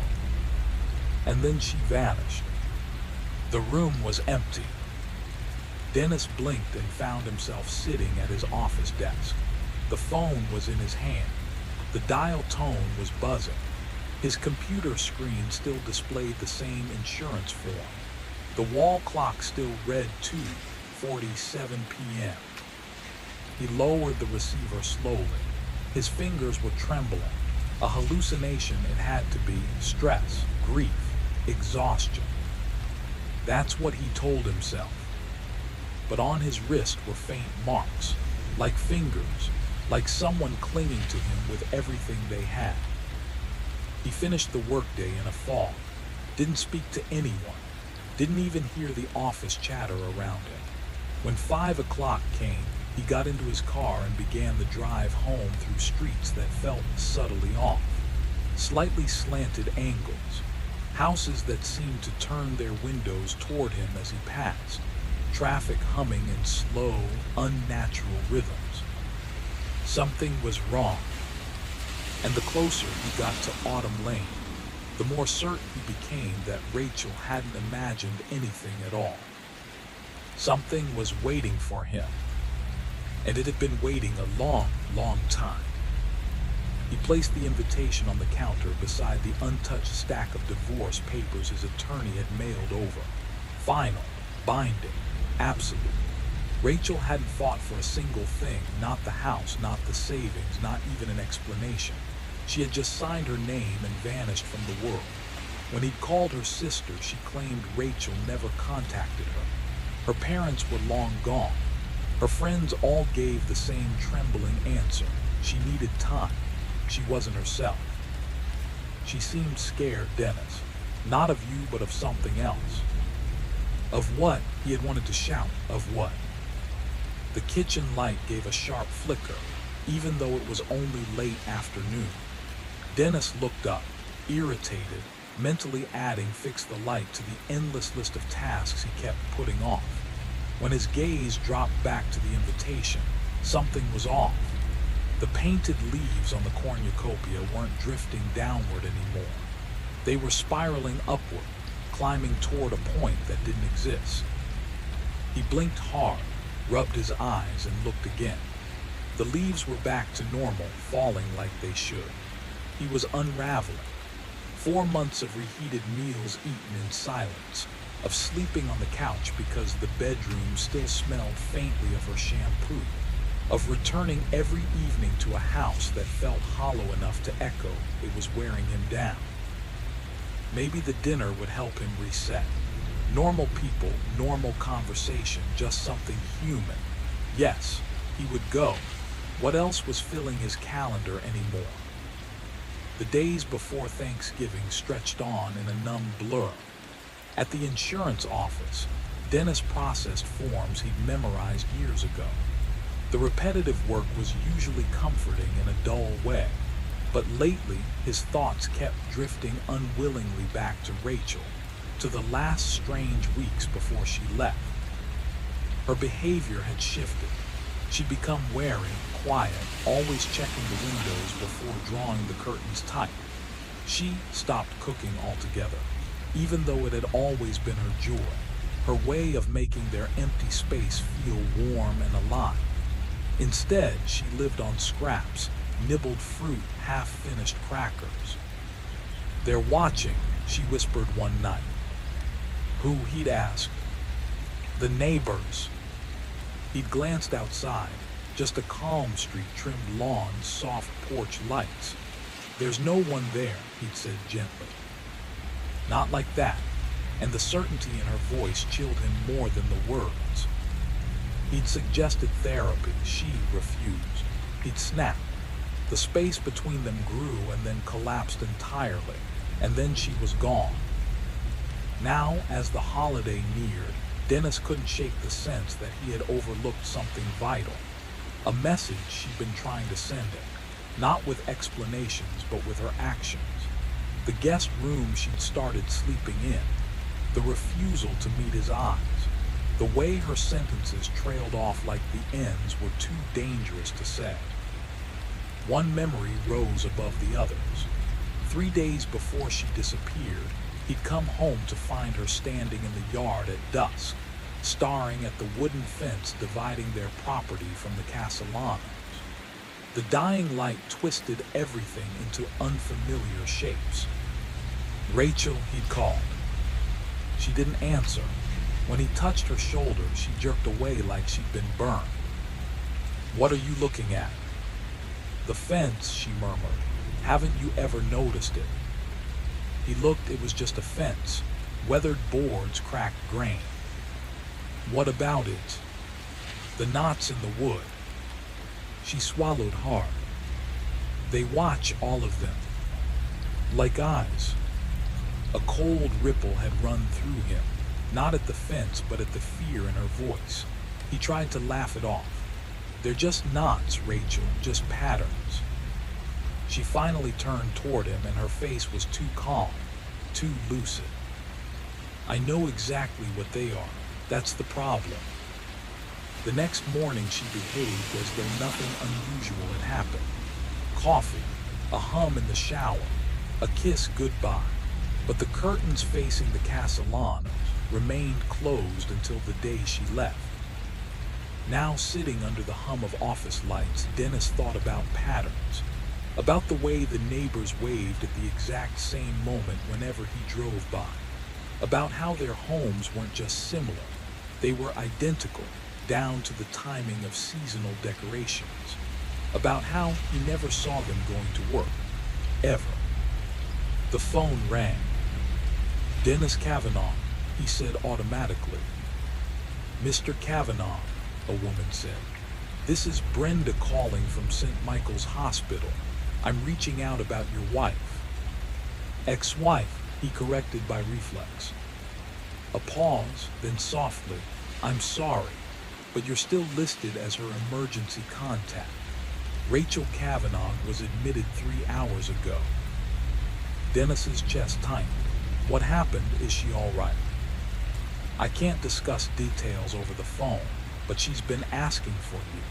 Room 342, visiting hours until 8. The call ended. Dennis stared at his monitor. The words on the insurance claim blurred. His heart thudded painfully. Rachel, missing for 4 months, was suddenly in a hospital, asking for him. He didn't remember grabbing his coat. He barely remembered the drive.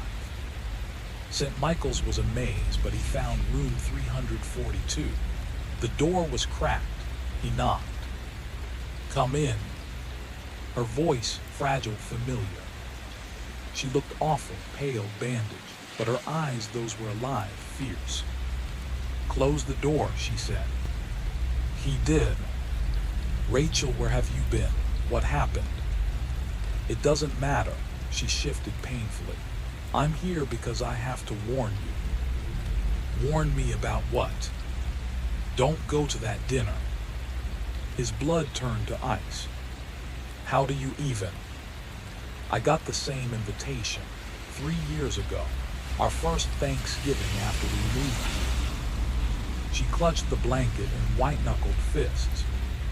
"I tried to refuse. They waited. They always wait. Dennis, they're patient." "Rachel who?" "The neighbors, the street, the thing that roots itself in every house on Autumn Lane." He stared at her. She looked exhausted, terrified, but her eyes were clearer than he'd ever seen them.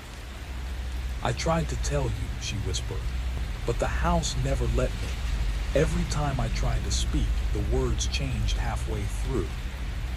He remembered her unfinished sentences, her scrambled warnings, the way she seemed to lose her train of thought, the fence, the curtains. "You're saying the house stopped you?" "Not just the house, the whole street." She grabbed his hand, her skin ice cold. "Listen to me. 3 days before I left, I managed to shake it off long enough to pack. I came to get you, but they were at your office already, watching, waiting for me to break." "Rachel." So I ran. I had to, but they caught me before the highway, tears collected in her eyes. They took me to Mrs. Holbrook's house, the nursery. They kept me there for 4 months. Dennis's stomach twisted. How did you get out? I didn't. She smiled a broken little smile. This isn't real, Dennis. This is the house letting me warn you one last time. The lights flickered above them. When Dennis looked up and then back at Rachel, her face had begun to lose shape, fatting, thinning, turning transparent. No, he breathed. No, Rachel. I wish I could stay, she whispered. Please, don't go to that dinner. Her voice thinned to almost nothing. Don't go, don't. He blinked. He was in his office chair. The phone was in his hand. A dead dial tone buzzed.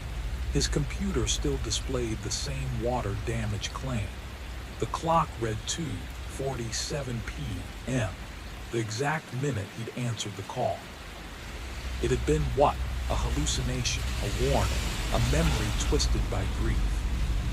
He didn't know. But the faint pressure on his wrist, cold fingerprints pressed into his skin, was real. He moved through the rest of the day like a ghost. When he drove home, the street felt wrong. The houses leaned at angles he didn't remember. The streetlights flickered in patterns he couldn't follow. Something watched from every shadow just out of focus. In the kitchen, the invitation sat waiting. The cardstock glowed softly under the light, or maybe that was his imagination. He called the hospital. Room 342, please. Sir, no one by that name has been admitted today. He lowered the phone slowly. Of course that was the answer. He turned toward the window. The street was ordinary, calm. Except, in every lit window across Autumn Lane stood a figure, perfectly still, perfectly aligned, all facing his house. He blinked hard. They were gone. Just empty rooms, curtains, lamplight. He looked at the invitation again. Tomorrow was Thanksgiving. He would either show up for that dinner or decline and brace himself for whatever came next. Rachel's fatting voice whispered inside him, "Don't go." But what was waiting for him if he stayed home alone? Maybe it really was just a neighborhood event. Maybe the paranoia was contagious. Maybe. He touched the card again. The leaves were falling normally now. Nothing strange, nothing supernatural, just ink. He set it down, made a tasteless sandwich, and went to bed early. And sleep brought him a dream he would never forget. The Victorian house rose out of the cul-de-sac like a memory of something older than the street itself. 3 stories tall, steep gables, black shutters that seemed too dark for daylight. Its porch lights glowed a soft amber, but the glow didn't feel warm. It felt watchful. Dennis slowed.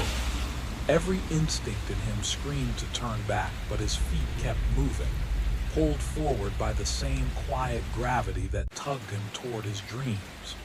The invitation in his hand fluttered in the mild breeze, its paper strangely warm like skin. As he stepped onto the Holbrook porch, the boards didn't creak. They breathed, a subtle shift beneath his shoes as if adjusting for his weight. Dennis swallowed hard and knocked once. The sound echoed too loudly, swallowed by the house. The door opened instantly. Mrs. Holbrook stood there, smiling too widely, her hair perfectly set, her eyes as bright and empty as polished stones. "Dennis," she said warmly, "we're so glad you could make it." Her fingers curled gently around his wrist, cool, firm, impossible to pull away from. She guided him inside. The house smelled of cinnamon, sage, roasted meat, and something metallic beneath it all. The walls were covered in old wallpaper, patterned with delicate vines that seemed to move when he wasn't looking directly at them. He heard voices ahead, laughter without mirth, plates clinking, chairs shifting. Mrs. Holbrook led him down a long hallway, the one from his dreams. He recognized the molding, the faint golden lighting, the narrowing distance. The air grew warmer, thicker, the smell of sage and garlic rising like a fog. "Everyone is waiting for you," she said softly, as though sharing a secret. "You're our final guest." He tried to speak, but his throat tightened. His pulse hammered. He could feel Rachel's warning like a bruise beneath his ribs. At the end of the hall, a pair of double doors opened by themselves. The dining room was exactly as he'd seen it in his dreams. A long mahogany table, 12 chairs, 11 filled. The neighbors sat perfectly still, hands folded, smiles carved too deeply. Their eyes, every set of them, turned toward him in one slow, unified motion. And above the 12th chair, Rachel, suspended by nothing visible, her limbs gracefully hanging as though the air itself held her up. Her hair floated around her like she was underwater. Her eyes were open, pleading, conscious, agonized. Not dead, not alive, something in between. Her lips moved soundlessly. Dennis stumbled forward. "Rachel." Mrs. Holbrook tightened her grip. "We saved your seat," she whispered. The neighbors rose in perfect unison, 11 chairs scraping at the exact same pitch. "We've waited so long," said Mr. Castellano. Another voice chimed in. "You were always meant to sit with us." Rachel's mouth formed one word, "Run." But the room itself seemed to pulse, the walls bending inwards, the scent of herbs overwhelming, the floor warm like a living thing. Mrs. Holbrook guided him, step by step, toward the empty chair. He tried to resist. His feet moved anyway. All around him, the neighbors began to hum, a low, ancient sound, vibrating through the table, the walls, his bones. Rachel's body trembled in the air, strained as if fighting invisible strings. "Sit," Mrs. Holbrook breathed into his ear. "Become part of the neighborhood." The chair slid back on its own. Dennis felt hands, too many hands, touch his shoulders, his back guiding him downward. As he sank toward the seat, the humming intensified. The lights dimmed. Rachel let out a strangled, muffled cry, and the moment Dennis's body brushed the chair, something moved beneath him. Not wood, not cushion, something warm, alive, waiting. The neighbors all leaned forward, smiling. The doors behind him slammed shut, and the Thanksgiving feast began. The street felt strangely hollow as Dennis made his way toward the old Holbrook residence, that looming Victorian giant that always seemed to watch the neighborhood with its shadow-filled windows. Every room inside glowed unnaturally bright. As he walked, he noticed something else. Every porch, every driveway, every living room window in the other home sat in complete darkness. Not a lamp, not a flicker. Everyone had already gathered at the Holbrooks. Of course they had. The door swung open before he even lifted a hand to knock, as though someone had been waiting inches away for his arrival. Mrs. Holbrook stood there. She might have been in her early 60s, but there was something timeless about her. Skin too smooth, posture too stiff, smile too polished, like a portrait come alive. "Dennis," she said. The way his name left her lips iced his spine. She spoke it with the comfort of old friendship, yet Dennis had barely spoken to her in all the years he'd lived here. It felt like she'd said it to him countless times before. We're so glad you finally decided to come home. Thank you for inviting me, he managed to say. Inviting? She let out a laugh, soft, chiming, unnatural. It felt as though the house laughed with her. Oh, Dennis, you've always been welcome. You just weren't ready to accept it. She stepped aside, motioning him in with a graceful sweep of her hand. But now, she added, eyes glowing with something unreadable, now you are. He stepped into the foyer. Autumn garlands, dried leaves, and polished corn husks hung everywhere like cheerful decorations. Yet beneath that warmth lingered another scent, something medicinal, sterile, as though a clinic had tried and failed to hide the smell of decay with scented candles. From deeper in the house came sounds that should have been comforting, soft chatter, clinking glasses, laughter. But here they felt wrong, staged, performed. Mrs. Holbrook slid her hand around his arm firm, almost bruisingly tight, as she guided him down the hallway. Everyone been so eager for this moment, she said. 3 long years of watching, waiting, hoping you would finally understand. Her voice dipped. Rachel never did. Poor girl fought it with everything she had. Dennis's steps faltered, something in his chest tightened. But you, Mrs. Holbrook went on, almost tenderly, you're not like her. You're ready to belong. I don't know what you mean, Dennis whispered, though some part of him, small but swelling, suspected exactly what she meant. They reached the dining room, and Dennis halted so suddenly her grip dug into his arm. 11 people sat around an enormous table that had no business fitting inside the modest room, yet somehow did, as if the walls had stretched to make room. Faces he recognized stared back at him. The Castellanos, Mr. Pritchard, the Johnsons, the Mercers, the Abbotts, the Quinns. Neighbors he'd passed for years without truly knowing. Now every one of them watched him with identical expressions. Not anger, not pity, but something far worse. Affection, hunger, reverence. It was the affection that unnerved him most. Dennis, Mr. Pritchard rose, lifting a glass of deep red wine that shimmered like blood in the candlelight.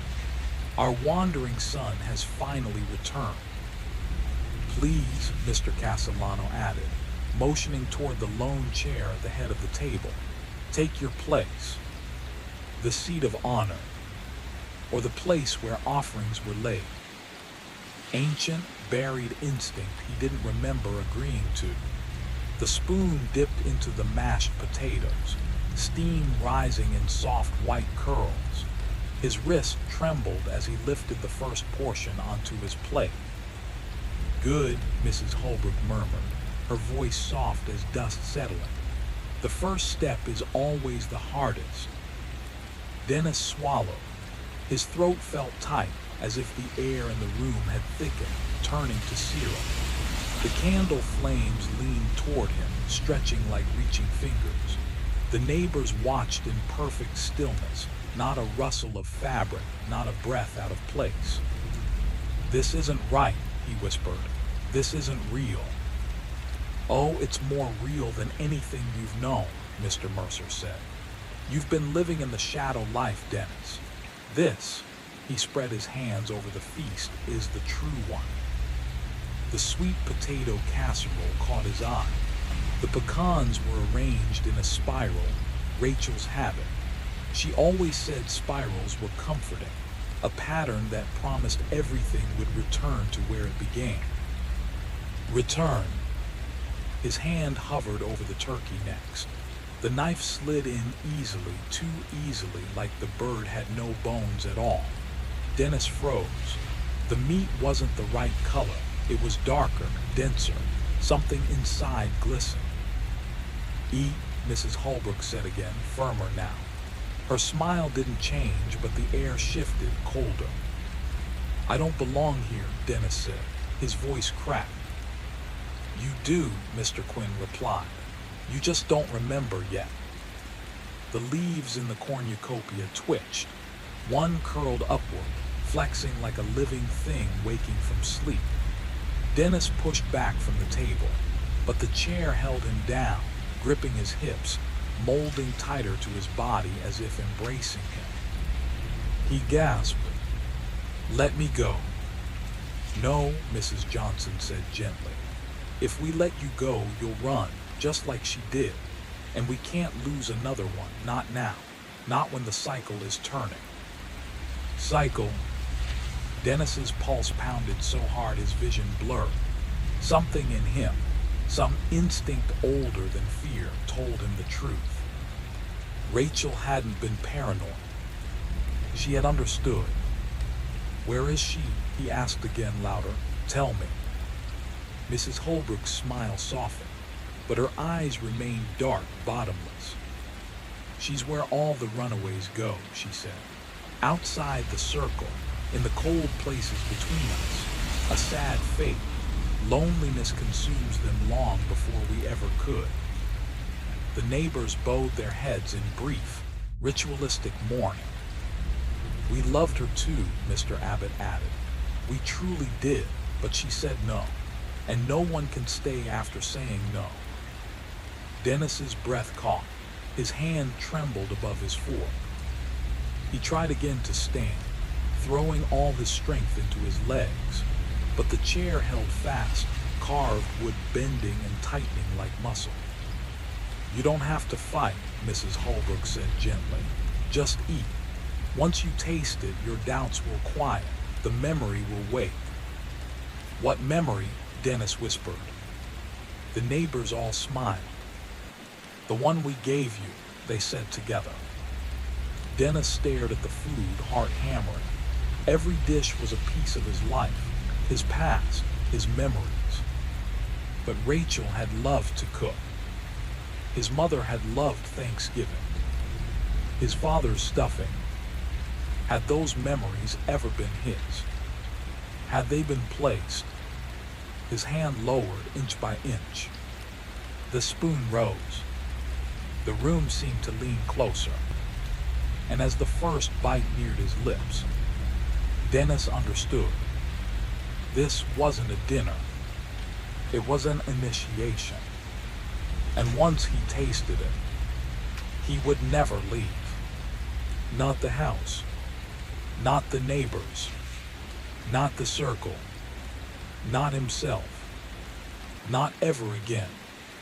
Split open like a living thing. The moment it hit the hardwood, the entire house exhaled, a long, furious groan that rattled the windows. The candles guttered. Every smile around the table collapsed into something ancient and starving. The leaves that spilled from the cornucopia didn't scatter. They crawled. They dragged themselves across the floor like insects, scuttling back toward the torn mouth of the horn, retreating like wounded animals. Dennis shoved back from the table. This time the chair let go of him. Mrs. Holbrook rose slowly, her posture still perfect, but her face no longer pretending. The smoothness had cracked, revealing something beneath, something older than the house, older than any neighborhood, older than Thanksgiving itself. "You shouldn't have done that," she whispered. The lights overhead flickered, one by one, like a row of dying stars.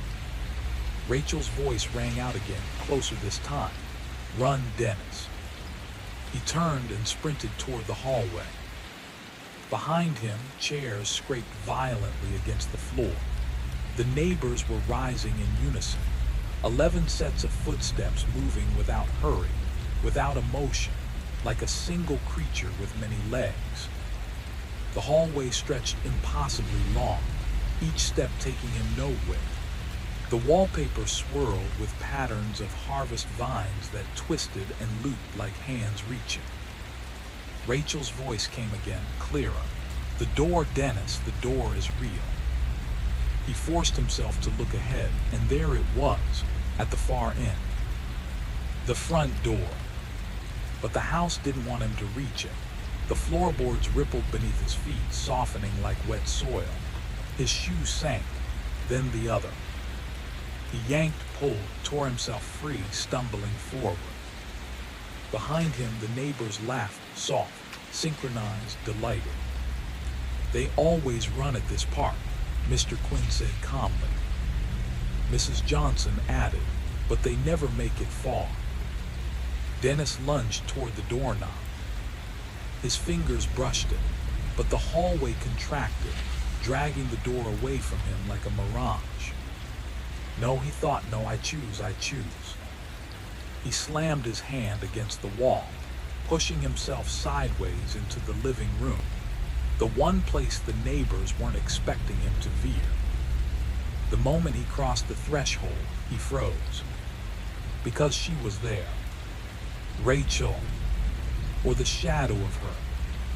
She stood in the corner, flickering like a dying reflection, her face hollow, her eyes wide with the terror of someone who'd seen the truth and tried to escape it. "Dennis," she whispered, "they keep us here in the walls and the cornucopia and the food. Don't let them claim you." Footsteps approached, slow and certain. Rachel reached out her hand, just inches from his. "You can still leave," she said, "but you have to run now."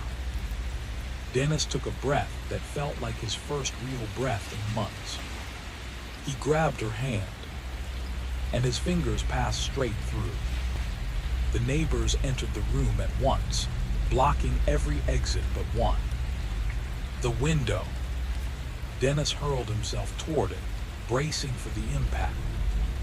The glass shattered around him in an explosion of cold and freedom. He hit the lawn, rolling, slicing his arms on shards, but alive. Behind him, the house screamed. A deep, hollow sound like 100 mouths opening at once. He staggered to his feet and ran, barefoot, bleeding, breath racked, down the dead, silent street. The Holbrook house burned behind him, not with fire, but with light, the windows melting into a molten orange that pulsed like the heartbeat of a beast denied its meal. Dennis didn't look back again, not until he heard a voice in the wind, drifting after him like a sigh. "See you next Thanksgiving." He kept running, and he prayed he wouldn't still be in the neighborhood when the leaves began to fall again. "Anything you ask," she whispered. "Just bring us back." Dennis backed away from her, from all of them, their bodies shaking with the tremors of a bond torn apart. They crawled and stumbled toward him, but not with hunger anymore, with a shattered childlike pleading that made something inside him twist painfully. "I can't," he said, voice cracking. "I'm not part of you. I never was." "Yes, you were," Mrs. Mercer sobbed. "We chose you. We waited for you. We made your life quiet, simple, safe, so you would be ready." Her hands pawed at the air as if reaching for something that wasn't there anymore. "But Rachel, she poisoned you against us." "No," Dennis whispered. "She saved me." The name hit them like a blow. Several of the neighbors recoiled, clutching their heads. Mr. Pritchard let out a raw, keening sound. "She ran," he said, shaking violently. "She left us. We loved her. We loved her so much, too much. She broke the circle, and you." His eyes fixed on Dennis, wild and pleading. "You were supposed to complete it." Photographs continued to spill from the broken cornucopia, sliding across the hardwood like leaves in a storm. Some showed faces Dennis didn't recognize. Families, singles, couples. Decades of people, maybe centuries. And every picture showed the same thing. A feast, a chair, someone sitting at the head of the table. Someone chosen. "How many?" Dennis whispered, horror creeping through him like frostbite. "How many have you done this to?" "None," Mrs. Holbrook sobbed, still on her knees. "Not like this, not alone, never alone." She lifted her face, streaked with tears almost childlike. There is no we without the vessel, without the one who binds us, without the one who gives us shape. Her voice shook. You were meant to be the vessel. Dennis felt the floor tilt beneath him. You wanted to erase me. No. The word came from all of them at once, broken, fractured, unsynchronized, but united in desperation.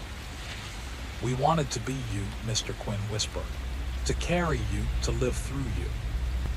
His voice cracked, but now we're alone, all of us alone. The word alone echoed through the house, through the walls, through the very air, as if the building itself mourned the loss. Dennis stepped back toward the broken cornucopia. The faces trapped inside had vanished. The glass lay still, dead, like a ruptured organ. He knelt not to fix it, just to see it, to understand. A faint whisper curled up from the shards. Rachel's voice. Run. The neighbors surged forward, not violently, but desperately, like drowning people reaching for a single piece of driftwood. Dennis turned and bolted. Hands grasped at him, weak, shaking, confused. Fingers brushed his jacket, his arm, his back. But they couldn't hold him. They didn't know how anymore. They were individuals now. And individuals break. He reached the front door, fumbled with the knob. Behind him, the neighbors were calling his name, begging, pleading, wailing like souls torn from a single shared heartbeat. Dennis, please. We can't hear each other. Don't leave us like this. You're the only one who can fix it. Please, we're scared. He yanked the door open. Cold night air hit him like a slap. He ran. Down the porch steps, across the yard, into the street, his breath tearing at his throat, his heart slamming against his ribs. The house shrank behind him. Inside, the neighbors' cries rose to a chorus of fractured voices, lost, terrified, broken. He didn't stop running until the Holbrook house was a distant glow behind him. Only when he staggered to the corner did he collapse to his knees, gasping for breath. For a moment there was silence. Then, a soft, trembling voice whispered beside him. Dennis. He looked up. Rachel stood in the shadows between two houses, her face pale, her eyes wide with something too deep to name. You broke it, she said, voice shaking. You actually broke it. And Dennis, still gasping, still trembling, whispered back. Now tell me, how do we stop them from putting it back together?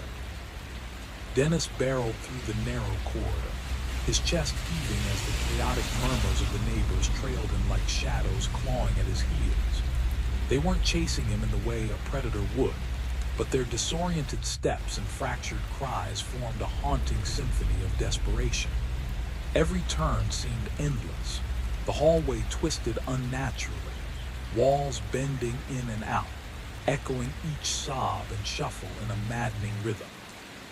Clutching the banister for balance, clarity pierced through the fog in his mind. Rachel. Her voice had cut through the chaos, sharp and real. She was here. He dared a glance back at the stumbling horde emerging from the dining room, faces twisted in panic, pleading silently, bodies unraveling as if someone had yanked them from a long, shared dream.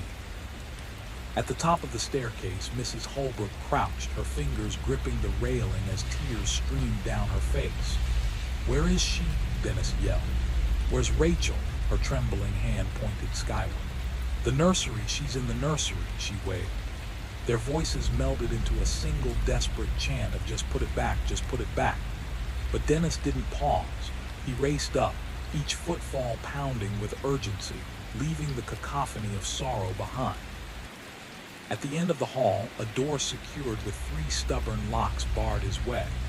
His hands shook violently as he worked them, the faint echoes of someone calling his name, Mrs. Holbrook, Mrs. Johnson, floating to him from below, distant and fractured. The door swung open to reveal a nursery frozen in time. Teddy bears danced on the wallpaper, and a mobile of stars and moons rotated slowly, though no breeze stirred it. In the center, a hospital bed cradled Rachel, thinner than memory allowed, her face hollow but alive, her eyes, sharp and aware, fixed on him. "Dennis," she whispered, her voice fragile but urgent. He fell to his knees beside her. "I'm so sorry," he breathed. You broke it," she murmured, a faint, rueful smile brushing her lips. The house shivered around them as if exhaling a long-held breath.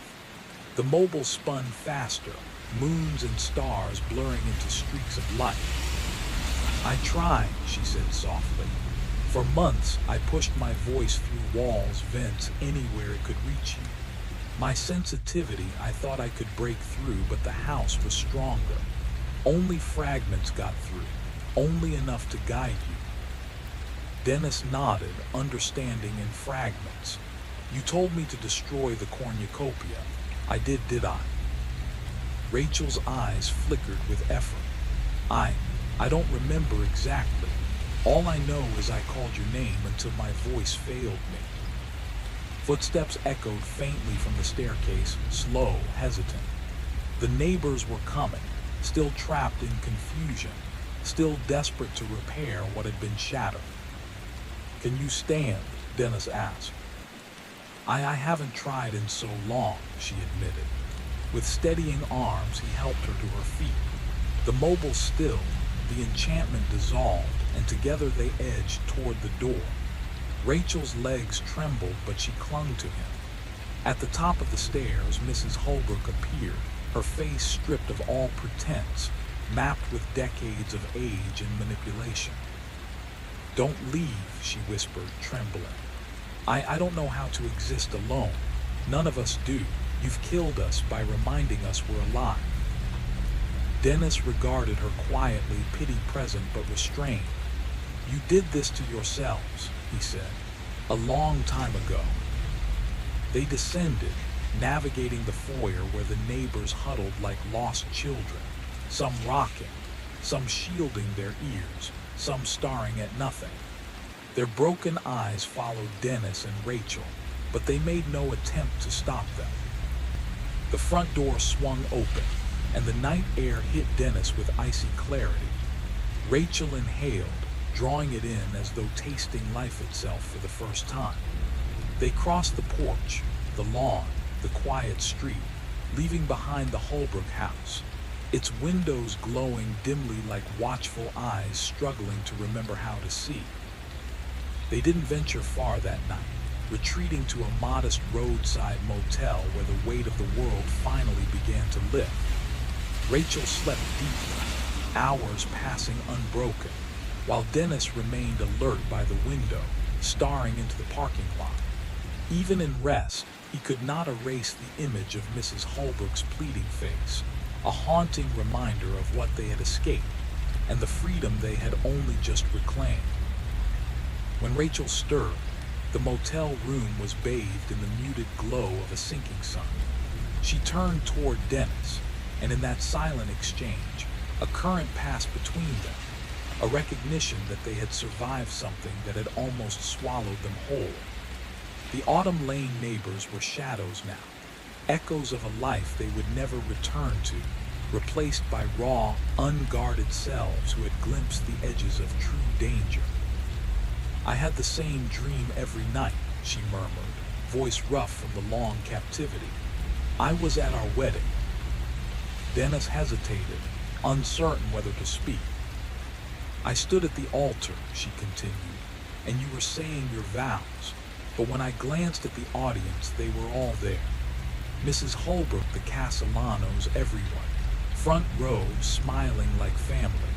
Dennis, you looked so proud, like you had orchestrated it all." She pulled the thin motel blanket tighter around her shoulders.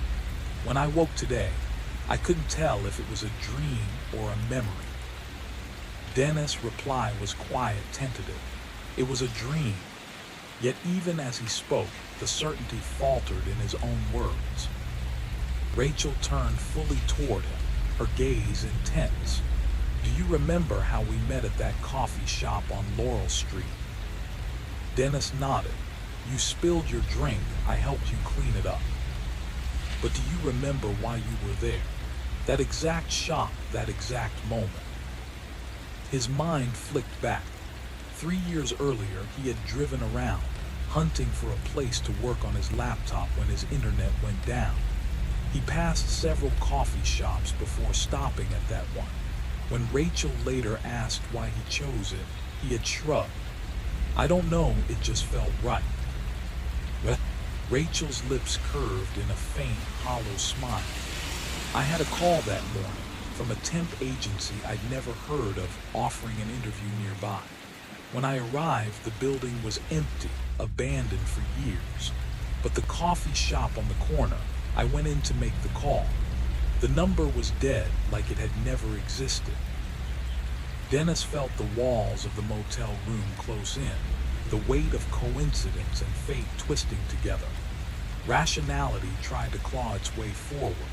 People met by chance all the time. Temp agencies made mistakes. His internet really had been down, hadn't it? Or was that just the story he had constructed to explain what had no explanation? "We should eat," he said abruptly, breaking the spell. "There's a diner next door." Rachel didn't resist. They dressed quickly, carrying the lingering scent of smoke, fear, and unease, and crossed the parking lot into the harsh fluorescent light of a 24-hour diner. The world outside seemed impossibly ordinary after the nightmare they had survived. But beneath the mundane, Dennis felt the pulse of something fragile and new. Their freedom, their survival, and a chance to rebuild a life that had nearly been consumed. The diner buzzed with the low hum of fluorescent lights and the occasional clink of cutlery, a mundane soundtrack after weeks of unrelenting dread. The waitress appeared at their table with steaming mugs of coffee before either of them could speak, setting them down like anchors to reality. Dennis wrapped his hands around the ceramic, letting the warmth pull him back from the edges of fear. Rachel stared blankly at the laminated menu, her fingers tracing the printed words without registering them. "I don't even remember what I like anymore," she murmured. 4 months of meals she hadn't chosen, flavors dredged up from childhood kitchens, from memories she'd never shared, had left her untethered from her own tastes. Now, faced with ordinary diner offerings, she felt unmoored.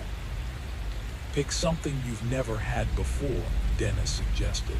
Something they couldn't have predicted. Her gaze lifted, and for the first time in a long while, there was something like trust in her eyes. When the waitress returned, Rachel ordered huevos rancheros. Dennis chose a Denver omelet. Meals ordinary enough to belong to everyone and no one, safe, neutral, human. They ate in silence, chewing cautiously, tasting for poison, trickery, or lingering control. But the food was exactly what it seemed. Imperfect eggs, slightly burnt toast, bitter coffee, human hands, human intention, nothing more. Dennis had never felt more nourished. "When we go back," Rachel said when her plate was empty. "Not tonight, not tomorrow, but soon." Dennis leaned back, voice low but firm. "I know what you're going to say, that it's done, that we're free, that we should leave and never look back. And maybe that's true. Maybe the safest thing is to run." She set down her fork with deliberate precision, aligning it with her knife, a small gesture of control in a life that had spun beyond her reach. But those photographs, all those faces, did any of them have families, people searching for them? Or did the covenant erase them so completely that no one even remembered they existed? Dennis thought about how easily Rachel had vanished from his own life. 4 months and she had become a ghost. A story he told himself about a marriage that hadn't worked. And if he had gone to that dinner, If he had tasted the crystal bowl, would anyone have looked for him? Or would he have joined the neighbors of Autumn Lane, another watcher, another silent predator waiting at windows for the next victim? "So what are you saying?" Rachel asked.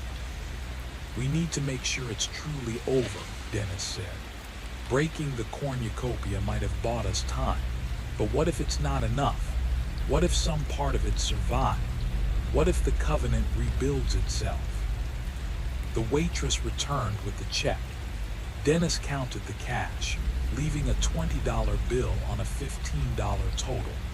The clatter of coins and bills felt heavier than usual, a reminder that even ordinary gestures, payment, tipping, moving forward, were part of reclaiming the world for themselves. They stood together, ready to step back into the street, knowing that freedom wasn't simply running away. It was staying aware, vigilant, and human. And for the first time in months, that reality felt like a blessing. On the seventh day, as they sat in yet another forgettable roadside diner, the kind with buzzing lights, sticky tables, and a jukebox that hadn't worked since the 80s, Dennis realized he was no longer flinching every time the door opened. The world hadn't become safe, not really, but it had become theirs again, at least a little. Rachel stirred her coffee, watching the cream spiral into the dark liquid like a storm forming. "We need a plan," she said. "Running can't be the story forever." Dennis nodded, though a part of him ached at the idea of turning back toward Autumn Lane, toward that house, that table, that yawning hunger masquerading as community. But she was right. He felt it too, the pull of unfinished business, of a wound that demanded stitching, not ignoring. "What do you remember about the house itself?" he asked. "Details, layout, anything that could help us." Rachel leaned back, eyes drifting somewhere beyond the diner walls. "There was a basement," she said slowly. "I only saw it once. They brought someone down there before one of the dinners, a man. I think he tried to escape. I heard him begging." Dennis felt his stomach twist. What happened to him? "I don't know," Rachel whispered. But when the door opened again, Mrs. Johnson came out smiling like she just set the table for a celebration. The waitress dropped off their food, pancakes for Rachel, a club sandwich for Dennis. Neither touched their plates. Rachel rubbed her hands over her face. "There's more. In the nursery in the corner near the radiator, there was a hatch, small, like an old laundry chute but with a lock." Dennis felt a cold shiver crawl up his spine. What was inside? "That's just it," she said. "I never got it open, but at night, when everything was quiet, I swear I heard something inside, like whispering or breathing." The diner felt suddenly too bright, too exposed. A place built for normal lives, not the kind of truths they carry. Dennis swallowed hard. If there's anything alive in that house, anything left behind, we need to know. And if the covenant can rebuild itself. "Then we destroy the foundation," Rachel said. "Not just the house, whatever's underneath it, whatever feeds it, whatever roots it to that land." Dennis nodded. It was the first time in days that they'd spoken the same plan aloud. Rachel reached across the table, her fingers brushing his, not for comfort, not for romance, but for resolve. "No one else gets eaten up by that place," she whispered. "Not if we can help it." Dennis closed his eyes for a moment, letting the weight of her words settle. She had held on to herself for him, through terror, through isolation, through a nightmare built to swallow her whole. Now it was his turn to hold on. To her, to the truth, to whatever was left of their shared humanity. "We go back," he said, "together." Rachel exhaled, a long, steady breath. Together. Outside, the wind picked up, rattling the diner's windows. Somewhere far away on a quiet street abandoned by time, a house waited, breathing in the dark, listening for them. Wood and the edges of the old rug, saturating the room with a scent of gasoline, sharp and metallic. Rachel followed, tilting her bottle so the liquid ran over the edges of the crib, over the faded wallpaper, over every corner that had held memories not meant to survive. The house seemed to pulse around them, the walls shivering, creaking, as if resenting the intrusion, as if aware of what they were about to do. Dennis moved slowly, deliberately, every step a statement. This ends tonight. The air thickened, sticky and suffocating, as the first drips of lighter fluid hissed against the cold wood. He thought about the faces trapped in photographs, their eyes frozen in terror, mouths silent.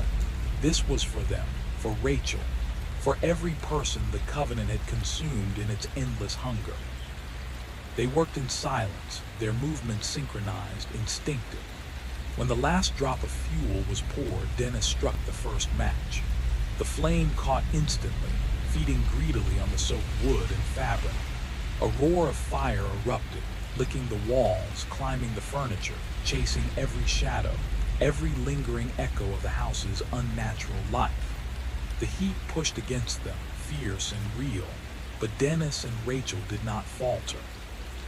From the stairs, the nursery became an inferno, golden and angry, consuming everything, obliterating the marks, the wallpaper, the crib, the traces of Whisper's long silence. The house groaned, a sound like bones breaking, like the earth itself crying out. Rachel gripped Dennis's arm, her face pale but determined, and he returned her gaze with equal resolve. They moved through the upper floor, tossing matches into each room, watching as flames hungrily devoured the furniture, the curtains, the shadows. Hallways twisted and warped under the heat, yet they pressed on, steady, relentless. Outside, the night wind carried the first scent of smoke, a herald that the Covenant's home was crumbling, that its long reach would no longer stretch unchecked. Finally, they reached the main hall, the heart of the house. Dennis poured the last of his fuel across the entryway, covering the stairs, the banister, the floors that had trapped so many. Rachel did the same with her bottle. They struck the final matches together, letting them fall and ignite, letting the flames converge into a single roaring blaze that filled the house with fire and fury. The windows glowed like molten eyes, the roof shuddered, and for a moment it seemed the house itself was alive, screaming, protesting. Then the sound began to change, from anger to silence, from struggle to the slow, inevitable collapse. The fire consumed everything methodically, and as they stepped back into the cold November night, Dennis felt a weight lift, a quietness descend that had not existed in decades. They stood on the curb, watching the Holbrook house surrender to flame. The smell of smoke filled the air, sharp and cleansing. Rachel exhaled slowly, as if releasing the months of fear, confusion, and horror that had haunted her. Dennis wrapped an arm around her shoulders, feeling her tremble, feeling her presence solid and real. They didn't speak. Words were unnecessary. The house was burning, and with it, the Covenant, the hunger, the years of stolen lives. Finally, Rachel whispered almost to herself, "It's over." Dennis nodded, letting the ember glow reflect in his eyes. For the first time, the night was truly quiet. Autumn Lane was still, empty, and free of the shadows that had stalked it for generations. They walked back to their car, side by side, knowing that this night, this act of fire had reclaimed them both, not just from the Covenant, but from the fear that had nearly consumed them. The road ahead was uncertain. There would be recovery and rebuilding and the weight of memory that refused to be erased. But as they drove away from the glowing horizon, leaving the ashes behind, Dennis and Rachel understood something vital. They had survived. They had fought. And for the first time in forever, they were alive, not just in body, but in spirit. ready to reclaim the world that had almost been stolen from them. Dennis and Rachel stepped back from the threshold, the acrid tang of lighter fluid mingling with the old, unnatural scent of the house, something that had lived too long, breathed too deep, and should have died long ago. Rachel's lips quirked in a tight smile. "Any last words?" "Yeah," Dennis said, voice steady. "Don't come back." He struck the match.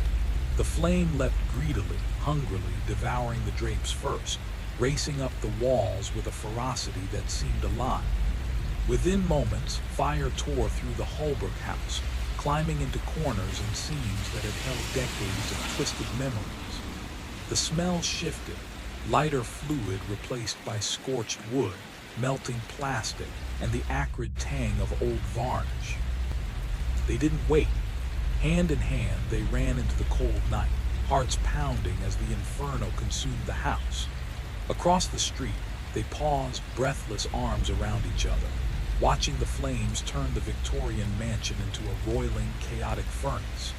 Smoke coiled into the pre-dawn sky, carrying with it hints of something strange, almost human garlic, sage, butter, as if the house tried desperately to remember warmth, family, life, even as it burned. Dennis thought he saw a pale face flicker at a neighboring window, but when he blinked, it was gone. In the distance, faint sirens began to wail. "We should go," Rachel said, pulling him toward the car. Behind them, the Holbrook house collapsed inward, sparks scattering like dying stars, and the night swallowed its twisted history. In the car, silence filled the cabin. The highway stretched before them, a ribbon of asphalt dissolving the tension, the fear, the echoes of those trapped walls. Finally, Rachel's voice broke the quiet. "Do you think they got out? The neighbors?" Dennis considered the question. Mrs. Holbrook's ancient face flashed in his mind. Decades spent feeding, conforming, losing themselves in a shared nightmare. "I don't know," he said carefully. Rachel's answer was quiet, almost hesitant. "I hope they didn't. Is that terrible?" Dennis shook his head. "No, it's not terrible." They drove on, the sun beginning to rise, washing the world in pale gold. Louisiana slipped behind them, replaced by ordinary towns, ordinary roads, ordinary smells. The scent of coffee from a drive-thru, the faint vanilla of the car air freshener.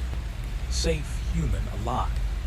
Dennis rolled down the window, letting the morning wind wash over his face, carrying away the smoke, the terror, and the weight of what they had destroyed. For the first time in months, they breathed freely, and for the first time, the world felt like it belonged to them again. Somewhere behind them, the Holbrook house had collapsed into nothing but ash and memory. Somewhere behind them, the covenant had shattered. Ahead of them, nothing was guaranteed. No promises, no safety, just the fragile, terrifying freedom of being separate, alive, and unclaimed. Epilogue. 2 years later, Dennis found a letter slipped under his door. No return address, just a Seattle postmark and his name, written in the familiar, flowing script he hadn't seen in years. Inside, a single photograph, Rachel standing in front of a small, sunlit house. Behind her, a garden bloomed. She looked whole, vibrant. On the back, a note in her hand. "I learned to be alone. Then I learned I didn't want to be. Coffee sometime." Dennis held the photograph in his Chicago apartment, feeling the quiet weight of his own hard-won solitude. He had a life now, modest and unclaimed by anyone but himself. He typed quickly, "Yes, tell me when and where." Her reply arrived almost instantly. 2 weeks.